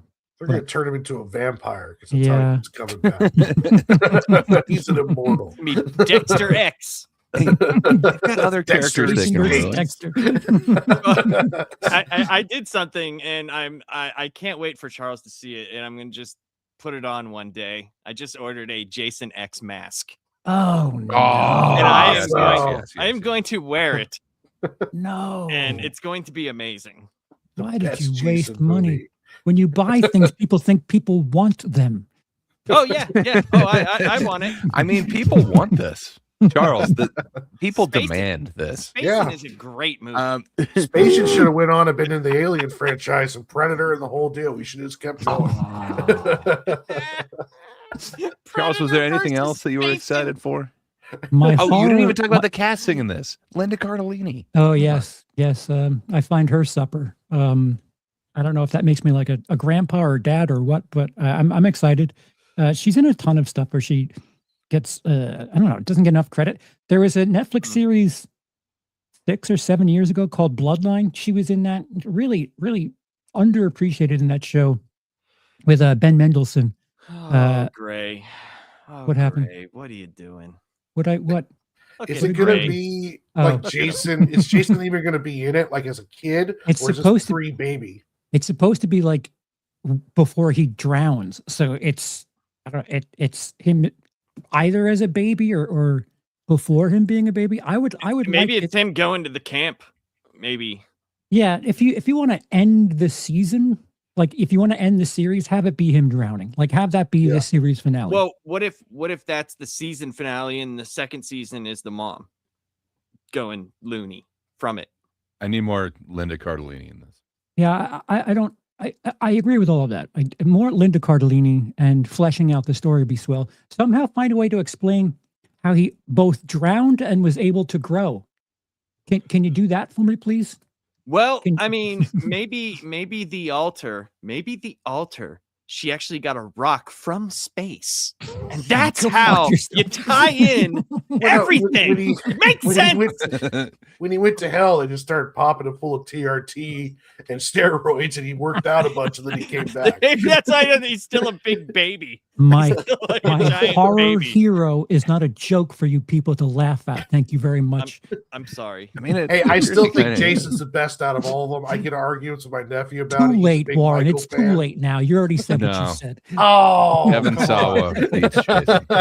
Jason New York. That was another great one too. Come on. Dude, it doesn't get any more top tier to me than Jason X. I mean, I'm sorry. It just stop saying those words. It is like one of the best comedic movies that has ever existed. It is. It's up there with Forrest Gump for me. Now, a Forrest Gump Spacing crossover. They're sending me to space, mama. And he goes up there, dude, and meets Spacing. Dude. Not funny. Take my money. Jason and his mother are both tragic characters, goddamn you. Why are you laughing about this? He went to space, Charles. We'll never get respect. Space the next generation. He meets up with Star Trek. Oh, it's been long enough. We should reboot it. Oh, yes. Jason X2 and bring back Nicole Kidman as a Clayface in that one, too. Now, hear me out. Jason as a trans female. No. Oh, progressive. Yeah. Actually, yeah. Just put Daisy Ridley in Jason's role, and that'll Perfect. And she'll be better at Jason than Jason. At least it's believable why she can do everything. WZ Jason as a child. See him building the crib. I have lost half of my horror audience. I'm certain of it. So if you were going to reboot Jason, would you keep him as a kid? Because you mentioned how he got big. So let's say if you're in the director's chair, you're going to redo the Jason series. Would you keep him as like a hockey mask wearing kid, or would you go with the big? Pet Cemetery. So if I had control, like I'm hoping maybe someone has heard me talk and is stealing from me, but. If I were to make a story about young Pamela, I would have it be that because she's a little off, she's a little crazy. She thinks Jason drowns, but she's crazy. But it turns out that Jason lived, and maybe the father, they're in a strange relationship. The father gets the kid away from the mother because she's a little Looney Tunes, and he lets her think that Jason's dead, but he keeps him off, at his place or whatever. Like they're trying to keep Jason away from mom. Who becomes Jason? Jason, but only when he finds out that his mother died. Okay. Yeah. Okay. Interesting. I like But it. he's in a blind roid range at the time. Something like that. Like, she's crazy, but he's half of still her his mom. DNA. Yeah, it's still his mother. Yeah. Okay. All right. I mean, that's actually pretty. That makes more sense. It needs work. Like it needs massaging, but it creates a great tragedy because she thinks he's dead, goes nuts, and then he finds out. Maybe even it's like a double lie. Like he finds out she's alive, and then what happened to her, and then he goes freaking nuts off the deep end because of it. Because he has the same problems that she has. Right, exactly. Genetics along those. Yeah, I think that'd be very interesting. But if they do the Daisy Ridley Jason route, you could have the opposite scene from Sleepaway Camp. She's got a slit. Jason as an 80-pound female just walking around. There wasn't an axe yet. How do you have that wound? Well, if they do the Jason has a child, I thought that was with Daisy Ridley. Oh yeah, that makes more sense.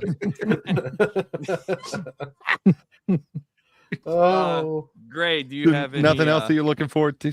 I got a few, but I don't want to steal any of Charles' excitement. I'm done. My two horror things are well spoken about. Thank you. You guys have had your laugh at Jason Suspense. Well, why are you stopping there at the horrors? I thought you would have wanted your comedy thing back. Ted, I'm sorry. Every week I'm excited for Kill Tony. Every week. I forgot to mention that. Well, there's that, and don't forget, William Montgomery will be back. But Ted season 2, man. I watched that new Kill Tony thing on Netflix. I am a huge fan of Kill Tony, and I gotta say the Netflix / arena shows are the worst. So, so don't judge it based off of that. To be fair to what you were about to say, Gray, the TV stuff I usually don't follow, and usually when it gets 3 or 4 episodes deep and people are talking about it, then I'll dip in. That's how I am mostly. Because I'm so like in tune with movies, I can't just devote time to a show that I don't really know if I'm going to stick around for. It's Ted 2. But you're right, TV Ted 2. Form. I forgot that Ted season 1 is very, very good. That people really should check that out. But you're right, Gray. I forgot Ted 2 was coming this season. I'm very excited for it. Sorry, Gray, go ahead, finish.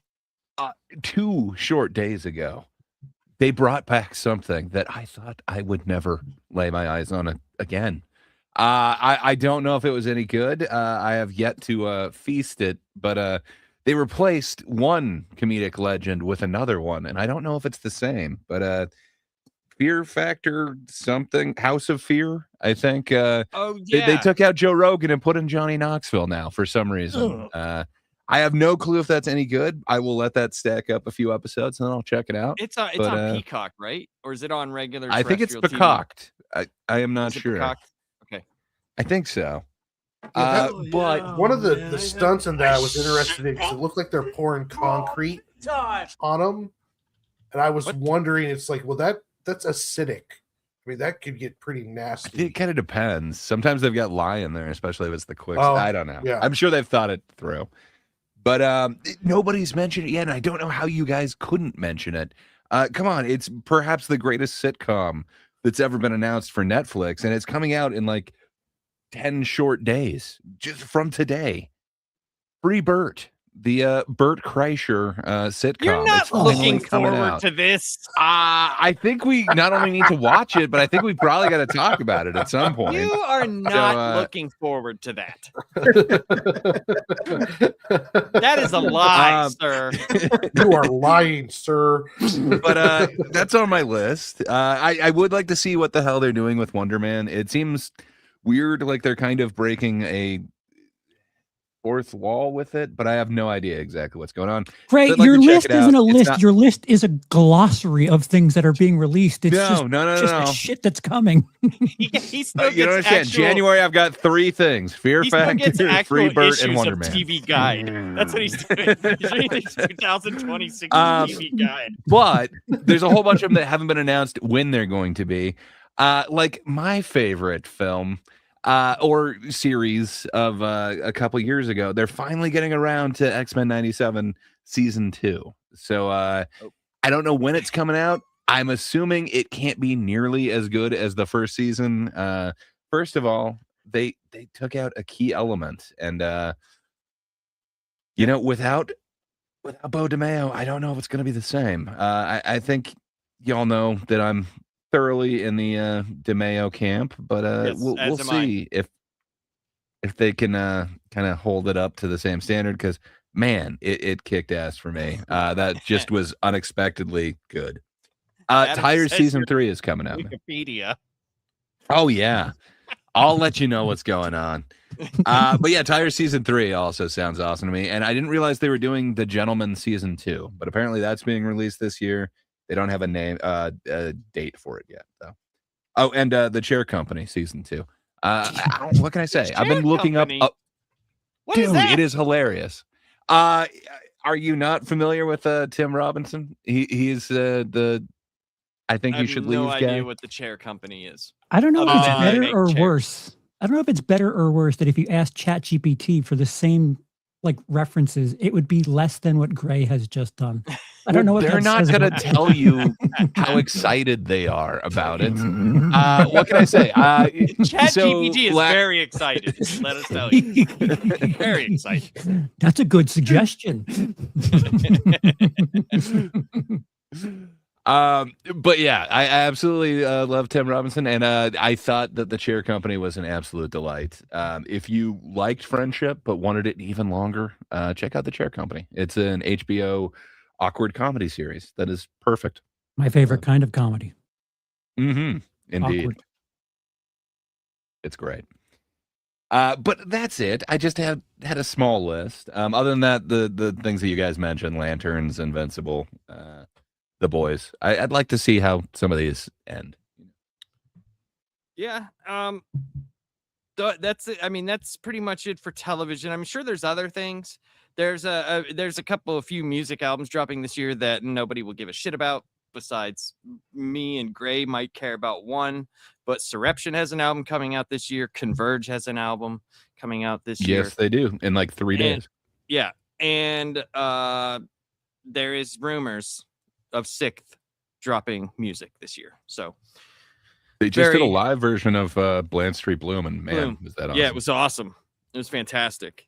And they have they have this old recording of a live show that they did. They had a series of EPs called Let the Transmitting Begin. And at the end of them, they put a few songs from it. And they did stuff at the BBC, which is kind of interesting. It was very woke. It was super woke. Very woke. Everything's woke. It's right there in the word trans. Yeah. Yes. They all came out as a band. It was still not as bad as the Stranger Things gay scene, but you pick straws. You get the short one sometimes. They look like a jazz band, but they play metal. So I think overall, with some of the things that we just discussed and a lot of the things that we just offered, and with the chat as well, I would like to hear what the chat has to say. Do you think this year sounds like a better year, or Do you think at this time last year, with the offerings that we saw, and a lot of them ended up not being that great, do you think this year will be a better year for streaming and cinema? It's funny you Warren? asked that, Laps. Oh, go Oh, ahead. Go sorry. ahead, Charles. Go ahead. No, go ahead first. No. Nope. It's a good. So I put a poll up in my chat. What has been the best year for what has been the best movie year since COVID? 2023, 2024, 25, or 26 looks like it really could be. With 16% of the vote, it's 2025. With 21% of the vote, it's 2023. With 26% of the vote, it's 2024. And with 37 of the vote, percent of the vote, people say 26 looks like it could be. Sorry. Interesting. Seems like a lot of people pushed off their movies to this year, and it's just a stacked lineup. But we'll see. We'll see if that means people will show up.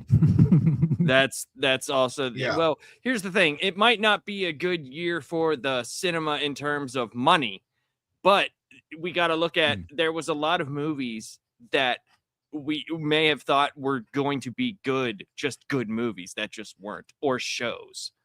So I'm taking it from two sides. Like we'll ask the question, do you think that the cinemas will continue to go down or up? That's the first thing we'll ask. Warren, do you think that it'll go up or down? Because I think it's going down. Oh, I think it's going to go down. Mm-hmm. But I think if we had the video on demand numbers, I think that this has a potential of being a better year. I think it's going to be a better.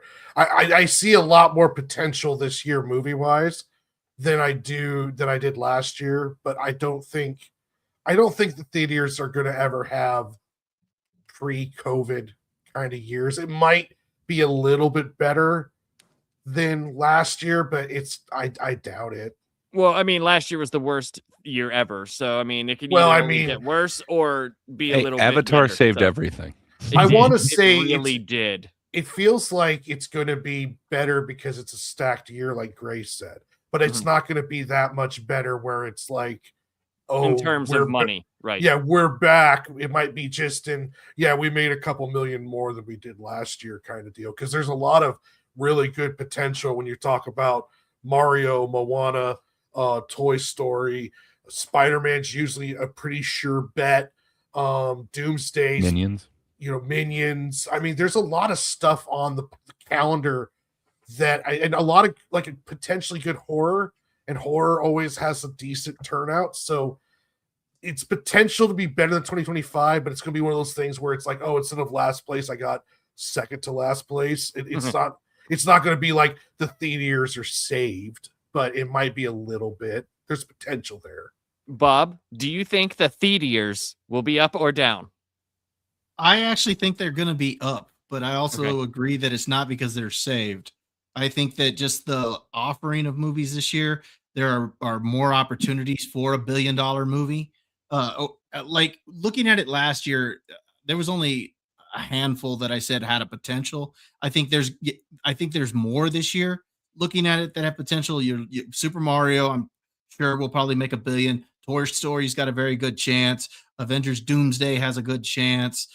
Spider-Man has a good chance. The Odyssey, I think, could maybe get up close to there, maybe not quite there. The only reason I say that is maybe because Oppenheimer did well, but then again, that was marketed with Barbie. So, but I just think there's a little bit more. Michael, I already mentioned. I do think that's going to bring out the Michael Jackson fans to that one. So I do think, of them, man. Yeah, exactly. So I think that it's going to be more, but we're not talking like pre-pandemic levels or anything like that. Yeah. But I could see it doing better. Charles, what do you think? Up or down? Theaters as a whole down. Relatively speaking, it'll probably be up from this past year and 2024. But the issue as a whole with theaters is prior to COVID, they were pulling in 10, 11. I think once they hit 12 billion total, that's just domestic on the year. They have yet to reach $9 billion combined on a year. That's combined. And the ticket prices are $1.50 more than they were before COVID. So it costs more to get in and less people are going. So I like they need to hit 9 billion before we could talk about, I don't know, them even smelling being back, and they just can't do it. They can't crack 9 billion. It's bad. It's very bad out there. Well, I don't even think there's 9 movies that are going to hit $1 billion, even with this stacked calendar. I don't even think we mentioned 9. You know, but that's domestic. We're just talking domestic combined. Yeah. Okay, yeah. It is everything though. It's every single movie. But like Bob brought up before, last year only one movie hit $1 billion, and like even during the heyday, there was a handful. There was, I think in 2018 there was $6 billion movies. Yeah, I think it was like 6 or 7. Yeah, one of those years that it was like more movies had hit $1 billion than it did, because like people think like $1 billion is like the benchmark, but when you look at it, I forget the number. We had talked about it on here. It's nowhere near as many as you think, but movies were up more above. I think the 750 and above is, you know, like you're doing very well, regardless of what your budget is. And $1 billion just seems like that's just not a feasible benchmark anymore for the run of the mill release, because that's what it seems like with every fucking release, doesn't it? Like, oh, is it going to make $1 billion? Well, I don't know, dude. That's not the mark anymore. And the thing is, like, success is like internationally $500 million. You know what's successful that Americans don't care about? Godzilla. They without a doubt will make $500 million internationally, and that's all Warner wants. They'll make it for 150, and they'll take their 500 million and walk away and say, "All right, see you next year." So well, especially if it's made in Japan, though, too. If Japan makes it, they're going to do it for 10 million, and you know it's going to be a bazillion times better. The Japanese ones are far better, but I'm talking about like the Godzilla in the middle of Earth. Well, there's going to be a legendary Godzilla film probably this year, I'd imagine, if not. So, I mean, you're absolutely right, though. It'll probably make its 500 mil internationally, and it'll be and they're fine with that. They, like, for some reason, I don't know if it's like Marvel culture or what. Like the 1 billion, like that is the marker of like true success.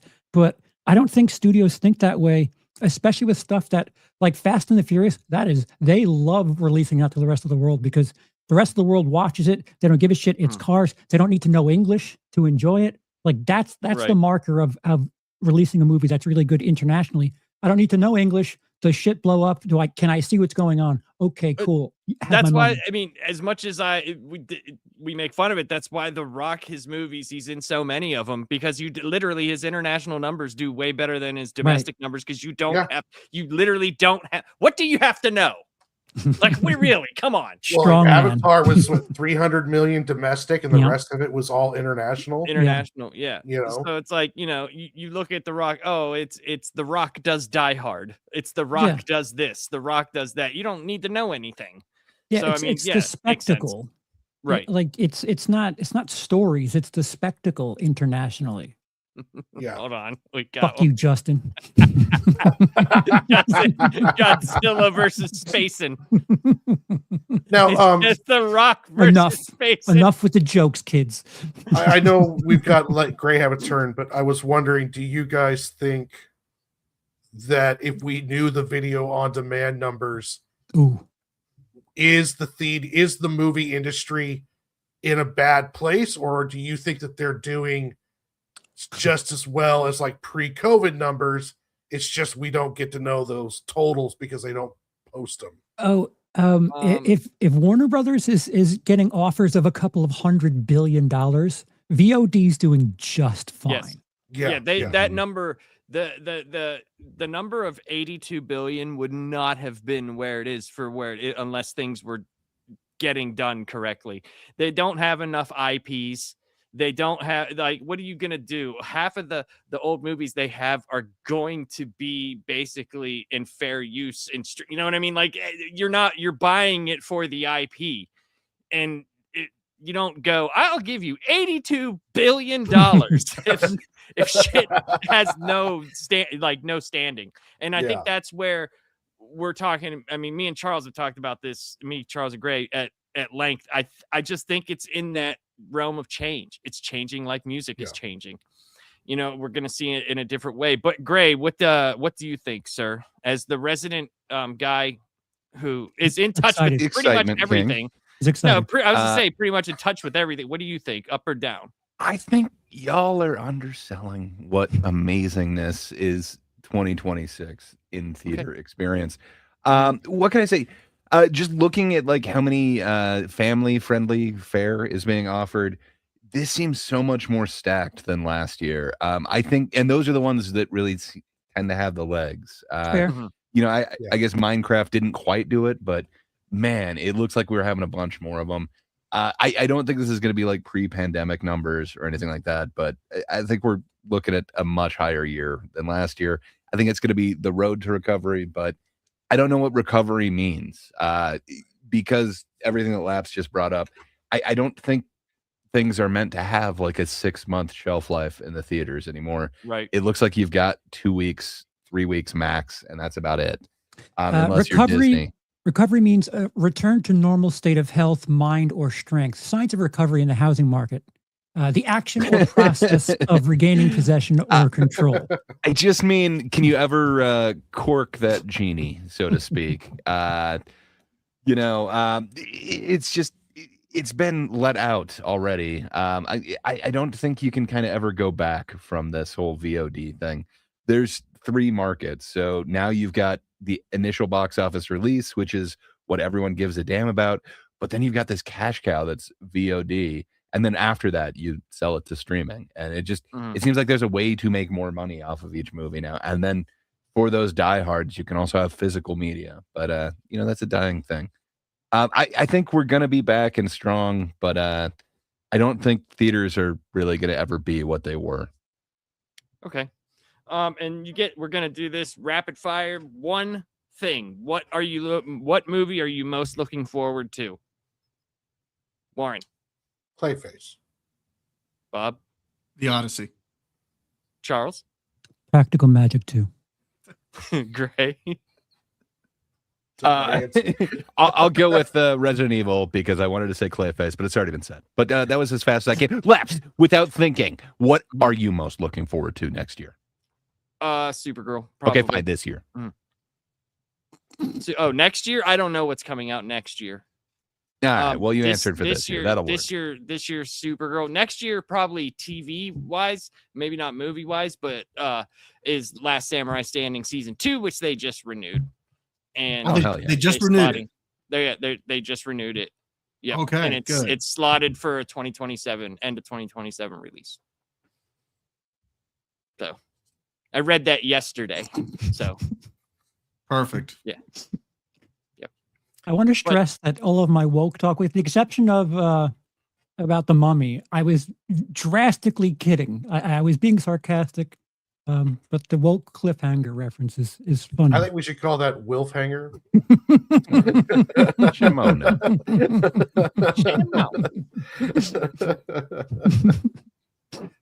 But yeah, so I mean, overall, I think this is going to be a better year. I don't know if movie theaters are going to ever. I just don't think the dynamic is worthy of going back. The world changes. It does things like it doesn't seem like as much as entertainment is circular, it doesn't seem like technology is. We keep progressing forward, and there's bigger and better ways to watch movies out. Well, not better, but there's more convenient ways to watch movies outside of the theater. I still like going to the theater. My theater's a little bit different than most people's. I can go there and I can go there on a Tuesday when it runs the movie for a week. I know there ain't going to be nobody there in the morning, You have prior obligations on Tuesdays. Thank you. Well, that's why I said in the morning. I go there in the morning. You should be doing prep. I can't go there at night. I can't go there at night. That's right. I know. I do a lot of prep for things. You can tell. I'm always a prepared man. But yeah, I just think the way entertainment is being consumed is just very different, and the way it's gonna be brought to us is gonna be different. I just think that's just the way that it's gonna happen. And if they never would have done in COVID, if they never would have gave us those options of being able to get those first run movies at home, I don't know if it would have helped, but I don't know if we'd be in the predicament that we are in as big yet. it's kind of one of those instances like Napster in the early 2000s. Like it Right. just it technology forces your hand where it's like whether or not you Yeah. want to be a part of this, it's happening. So Correct. what do you want to do? Right. Right. And that's how I feel. I mean, I've been on record as saying I just think that it's changing. The way you consume it is changing. It's going to be just even thinking of like, we've talked about this before. The fact that a movie would stay in the theater for so long, but then once it was out of theater, you might not get that physical copy to the rental store or to be able to buy for 6 to 8 months. And sometimes Right. big ones a year, you know? Yeah. So if you didn't see it in the theater, like you're waiting this long period of time, people are more willing now to just wait the month, you know, until it goes on your massive streaming service, which it seems like they invest more money into the streaming service than they do into the movie. It's something like a perfect storm too. There's no like FOMO movies that are coming out recently either. Like things that you need to see opening night because it's that awesome. Movies Right, yeah. aren't they're not like 5-star fantastic. Like there's some good stuff, but like you said, you can wait 17 days to watch it on home. Like there's nothing that's really like, oh my God, you need to see insert you're you gonna need miss to see out. Space and X versus Godzilla because that is a joyous time. May alone though. Day one. I'm gonna wait. We didn't Sleep the night we didn't before. talk about either of these that are being released in May, but Animal Farm, I mean, come on. You can't let the kids not know about a really old book. Like, come on. They Oh. gotta know. Look, there's a couple of good also actors in Andy that. Serkis. Yeah, Yeah. there's a ton of awesome voices in that. And then just a week later, The Sheep Detective, which seems like it's a murder mystery mixed with Babe. My God, man. The Great Mouse gotta Detective, experience sir, is where I go for my animal detectives. Yeah, and I can't Well- wait till Disney does the live action version of that all in CG. I'm just there saying, there's was some family friendly fare. You Matt gotta see Damon it. and Ben Affleck were on Rogan. I think it was like yesterday, and I listened to part of it this morning while I was working, and they were talking about how streaming is changing movies, and they make some pretty interesting stuff. Like one of the things that was brought up was in streaming, like with Netflix, you make a movie for them or a TV series. They don't really tell you as much of like how many people watched it, but they'll tell you like, okay, when this happened is when a majority of people stopped watching. So there's already you're starting to see changes on how people make movies, make TV series. Yeah. And so you're gonna because they were talking about that, like how in old movies you could go like 7 minutes without dialogue. Well, now today's audience is like they have to keep them more in tuned. So those to keep to my idiotic favorite franchise, at a certain point, Paramount said, if you're making a new Friday the 13th movie, you need to have 15 minutes between either nudity or kills. And that's not, I mean, that fills a purpose, but I would hate for people to make movies based on, retaining an audience. Just tell a good story. Like, if it's good, people will stick around. You don't want to like, here's a kill just because I don't want you to change a channel or anything. Like that's it. I get why they do it. I understand like the algorithm based reasoning for doing that, but I don't think everybody needs to make movies that way because that could get really sloppy. Well, it doesn't look like they're doing that with all of their movies either. So Netflix recently just released Train Dreams, which it is getting some critical acclaim. It may be recognized in the award season, but man, that is the opposite of any Netflix movie that I've seen in a long ass time. I made it up to like the top of my list from last year. But man, it is very limited dialogue. It is amazing visuals. It doesn't feel like it's a Netflix thing. They're not walking you through, here's what's happening on here in case you're doing second screen shit. Yeah. It's just amazing. If anything, if you're Netflix and you're releasing something on Netflix, you have the advantage of people being able to pause it and pick it up later. Like you can have like a true movie experience. I think maybe if you were the theater industry and you're like, oh, people get bored at this point. Maybe that's as oddly backwards as that is. Maybe you want people to go to the theater to be like, I don't know, in the building and eyes on the screen. But Netflix, you have quite the opposite where, I know I've paused something when I wanted to pee or, go get a drink or something. You could pause it. Like you can literally be like, all right, hang on a second or catch up with it later. I think I think it's I think, yeah, I know what you're saying, but I think what they're trying to get at is when people just drop the whole thing. You know, Yeah. they're done, they're Yeah. out because of blank, blank, blank. It's one of those things that's like, until you get a metric for it, right? Until that becomes a thing, then we're all just guessing at that that used point, to be you know? like the inciting incident. Like the end of the first Correct. act used to be if you're not interested for the second act, you don't need to watch it. Correct. But that's what it used to be. I don't know if that's the same thing. And I mean, it could be, but like it's the same. It's kind of what you're saying, but like until we get any of those numbers, until they become regulated, because we don't even know what regulations you know what I mean?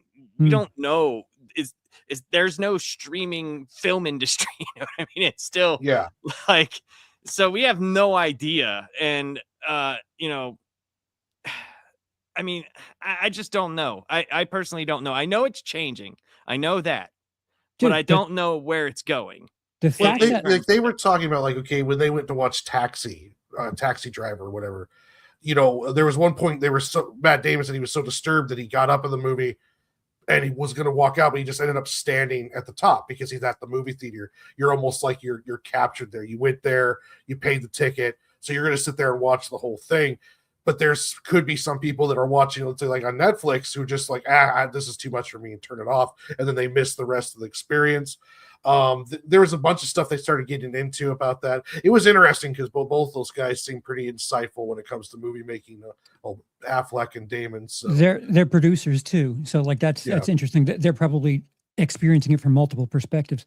It's odd because The Rip, which just released this weekend on Netflix, in any other time period, that has no business being either a January movie or a straight to home media movie. That could have been an August theater release 10 years ago, but now it's January on Netflix. It doesn't make any sense, but I think people might sleep on it because of that reason, which isn't fair to the movie. It's not fantastic. It's the best thing I've seen this year. I've only watched 3 movies, but take that for whatever it's worth. John says, when you inevitably fall asleep on the couch during Fantastic Four, you can pick it up where you left off. Thank you, streaming. I mean, so much hate. Damn it, guys. Sucks, doesn't it? You're not now wrong, you know but damn it. Oh, he's trying to easily throw shade towards that so we get off of spacing. But we will never leave spacing. Damn it. but yeah, so we're gonna end here tonight, and we're gonna go, and I think this was a fun conversation. I think there's a lot more to talk about the movie industry. It's always a very polarizing conversation because I think like a lot of people have very specific feelings about the movie industry and about how they like certain things and they don't want it to change, or, you know, change in itself is either scary or you don't give a shit. There's no like middle ground. You know what I mean? Like it's one or the other. But Warren, what do you have going on the rest of the week, my man?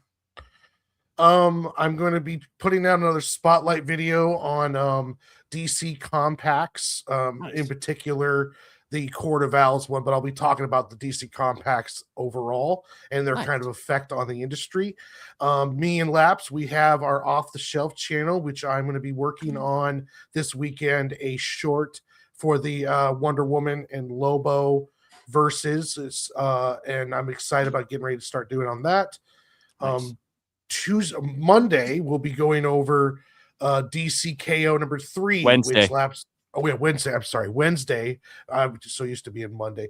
Wednesday we'll be going over that, which we have an awesome thumbnail for. Laps has outdone himself on that one. And Tuesday we'll have a live stream. And then if you guys are up to it, you can watch me in about a half hour drudge my way through an MSK show. So we'll see how that goes. Well, I think I might ban all MSK references besides third time's the Clarence. Just because Third time's the Clarence. I will so- be on He Who Cannot Be Named's show What does later it this smell evening.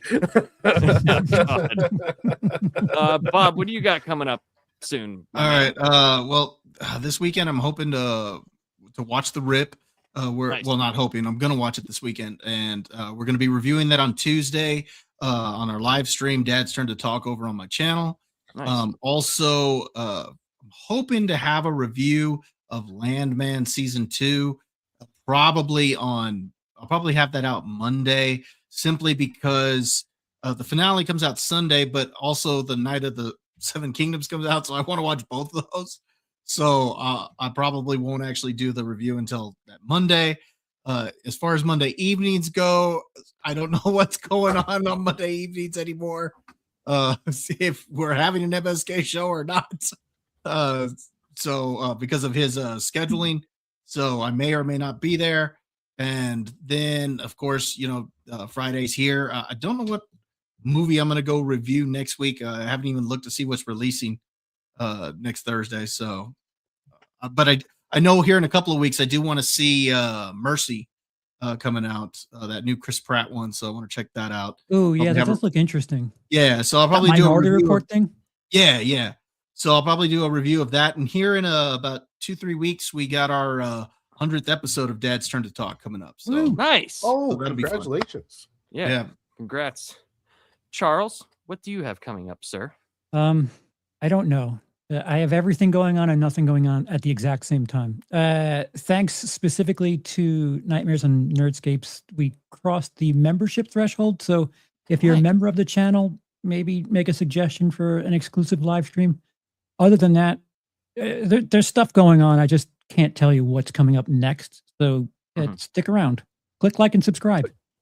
So if you're a member of the channel, you could recommend a Space can. and watch along. You motherfucker. Dude, Space and Watch Along with Lapsed. I mean, it yeah, sounds if that's like what it's a you want great to time. see, if that's what you want They to see, want it. They suggest want to it. see it. They want to see it. All right, your name needs to be a certain color on my channel, and you make that suggestion. Oh, look at that! I plan by this summer to have a 2-hour dissertation on the greatness of spacing, and it'll be in a 4-part series. 4 parts. and you ask and you shall receive, as Big Papa Musk, who is a member, has requested it. Oh my goodness. Gray, what do you got coming up, sir? Yeah, that's a good question. As always, there we go. Yeah, trying to adjust on the fly. Every Tuesday, come on over to TGIT. It's on this very channel right here at YouTube at The Last Panel 1. Okay, that's getting taken over. But yeah, YouTube at The Last Panel 1. Come on over, watch. Thank God it's Tuesday, every Tuesday. This time we're going into something very deep. Where we're going, no brakes will be needed, just gas pedal, because we're doing Timmy No Brakes. Finally. So we unsuccessfully looked at Keegan Carmichael, who's kind of a what would you call that? An impersonator? Hack? Well, I'd call him a hack. Some people have called him a hack. Some people called him an impersonator, where it seemed like he was doing a Hedberg impression. I like how you We're said doing something kind different. of and seems to be. I don't think those are words or phrases that I would use to describe Mitch Hedberg 2.0. Well, we're doing something a little different, and so is Timmy No Brakes. He's not exactly ripping somebody off, but he's doing a character. And I think I learned something about Charles and Laps last time is they don't appreciate character nearly as much. So I get a feeling they're not going to appreciate No Brakes as much as me, but I'm saying we need No Brakes where we're going. Let's just press on the gas. Timmy's taking us there. So come join us Tuesday Is he for Timmy funnier No than Brakes. that bearded homeless guy that was screaming at people last week? Yes.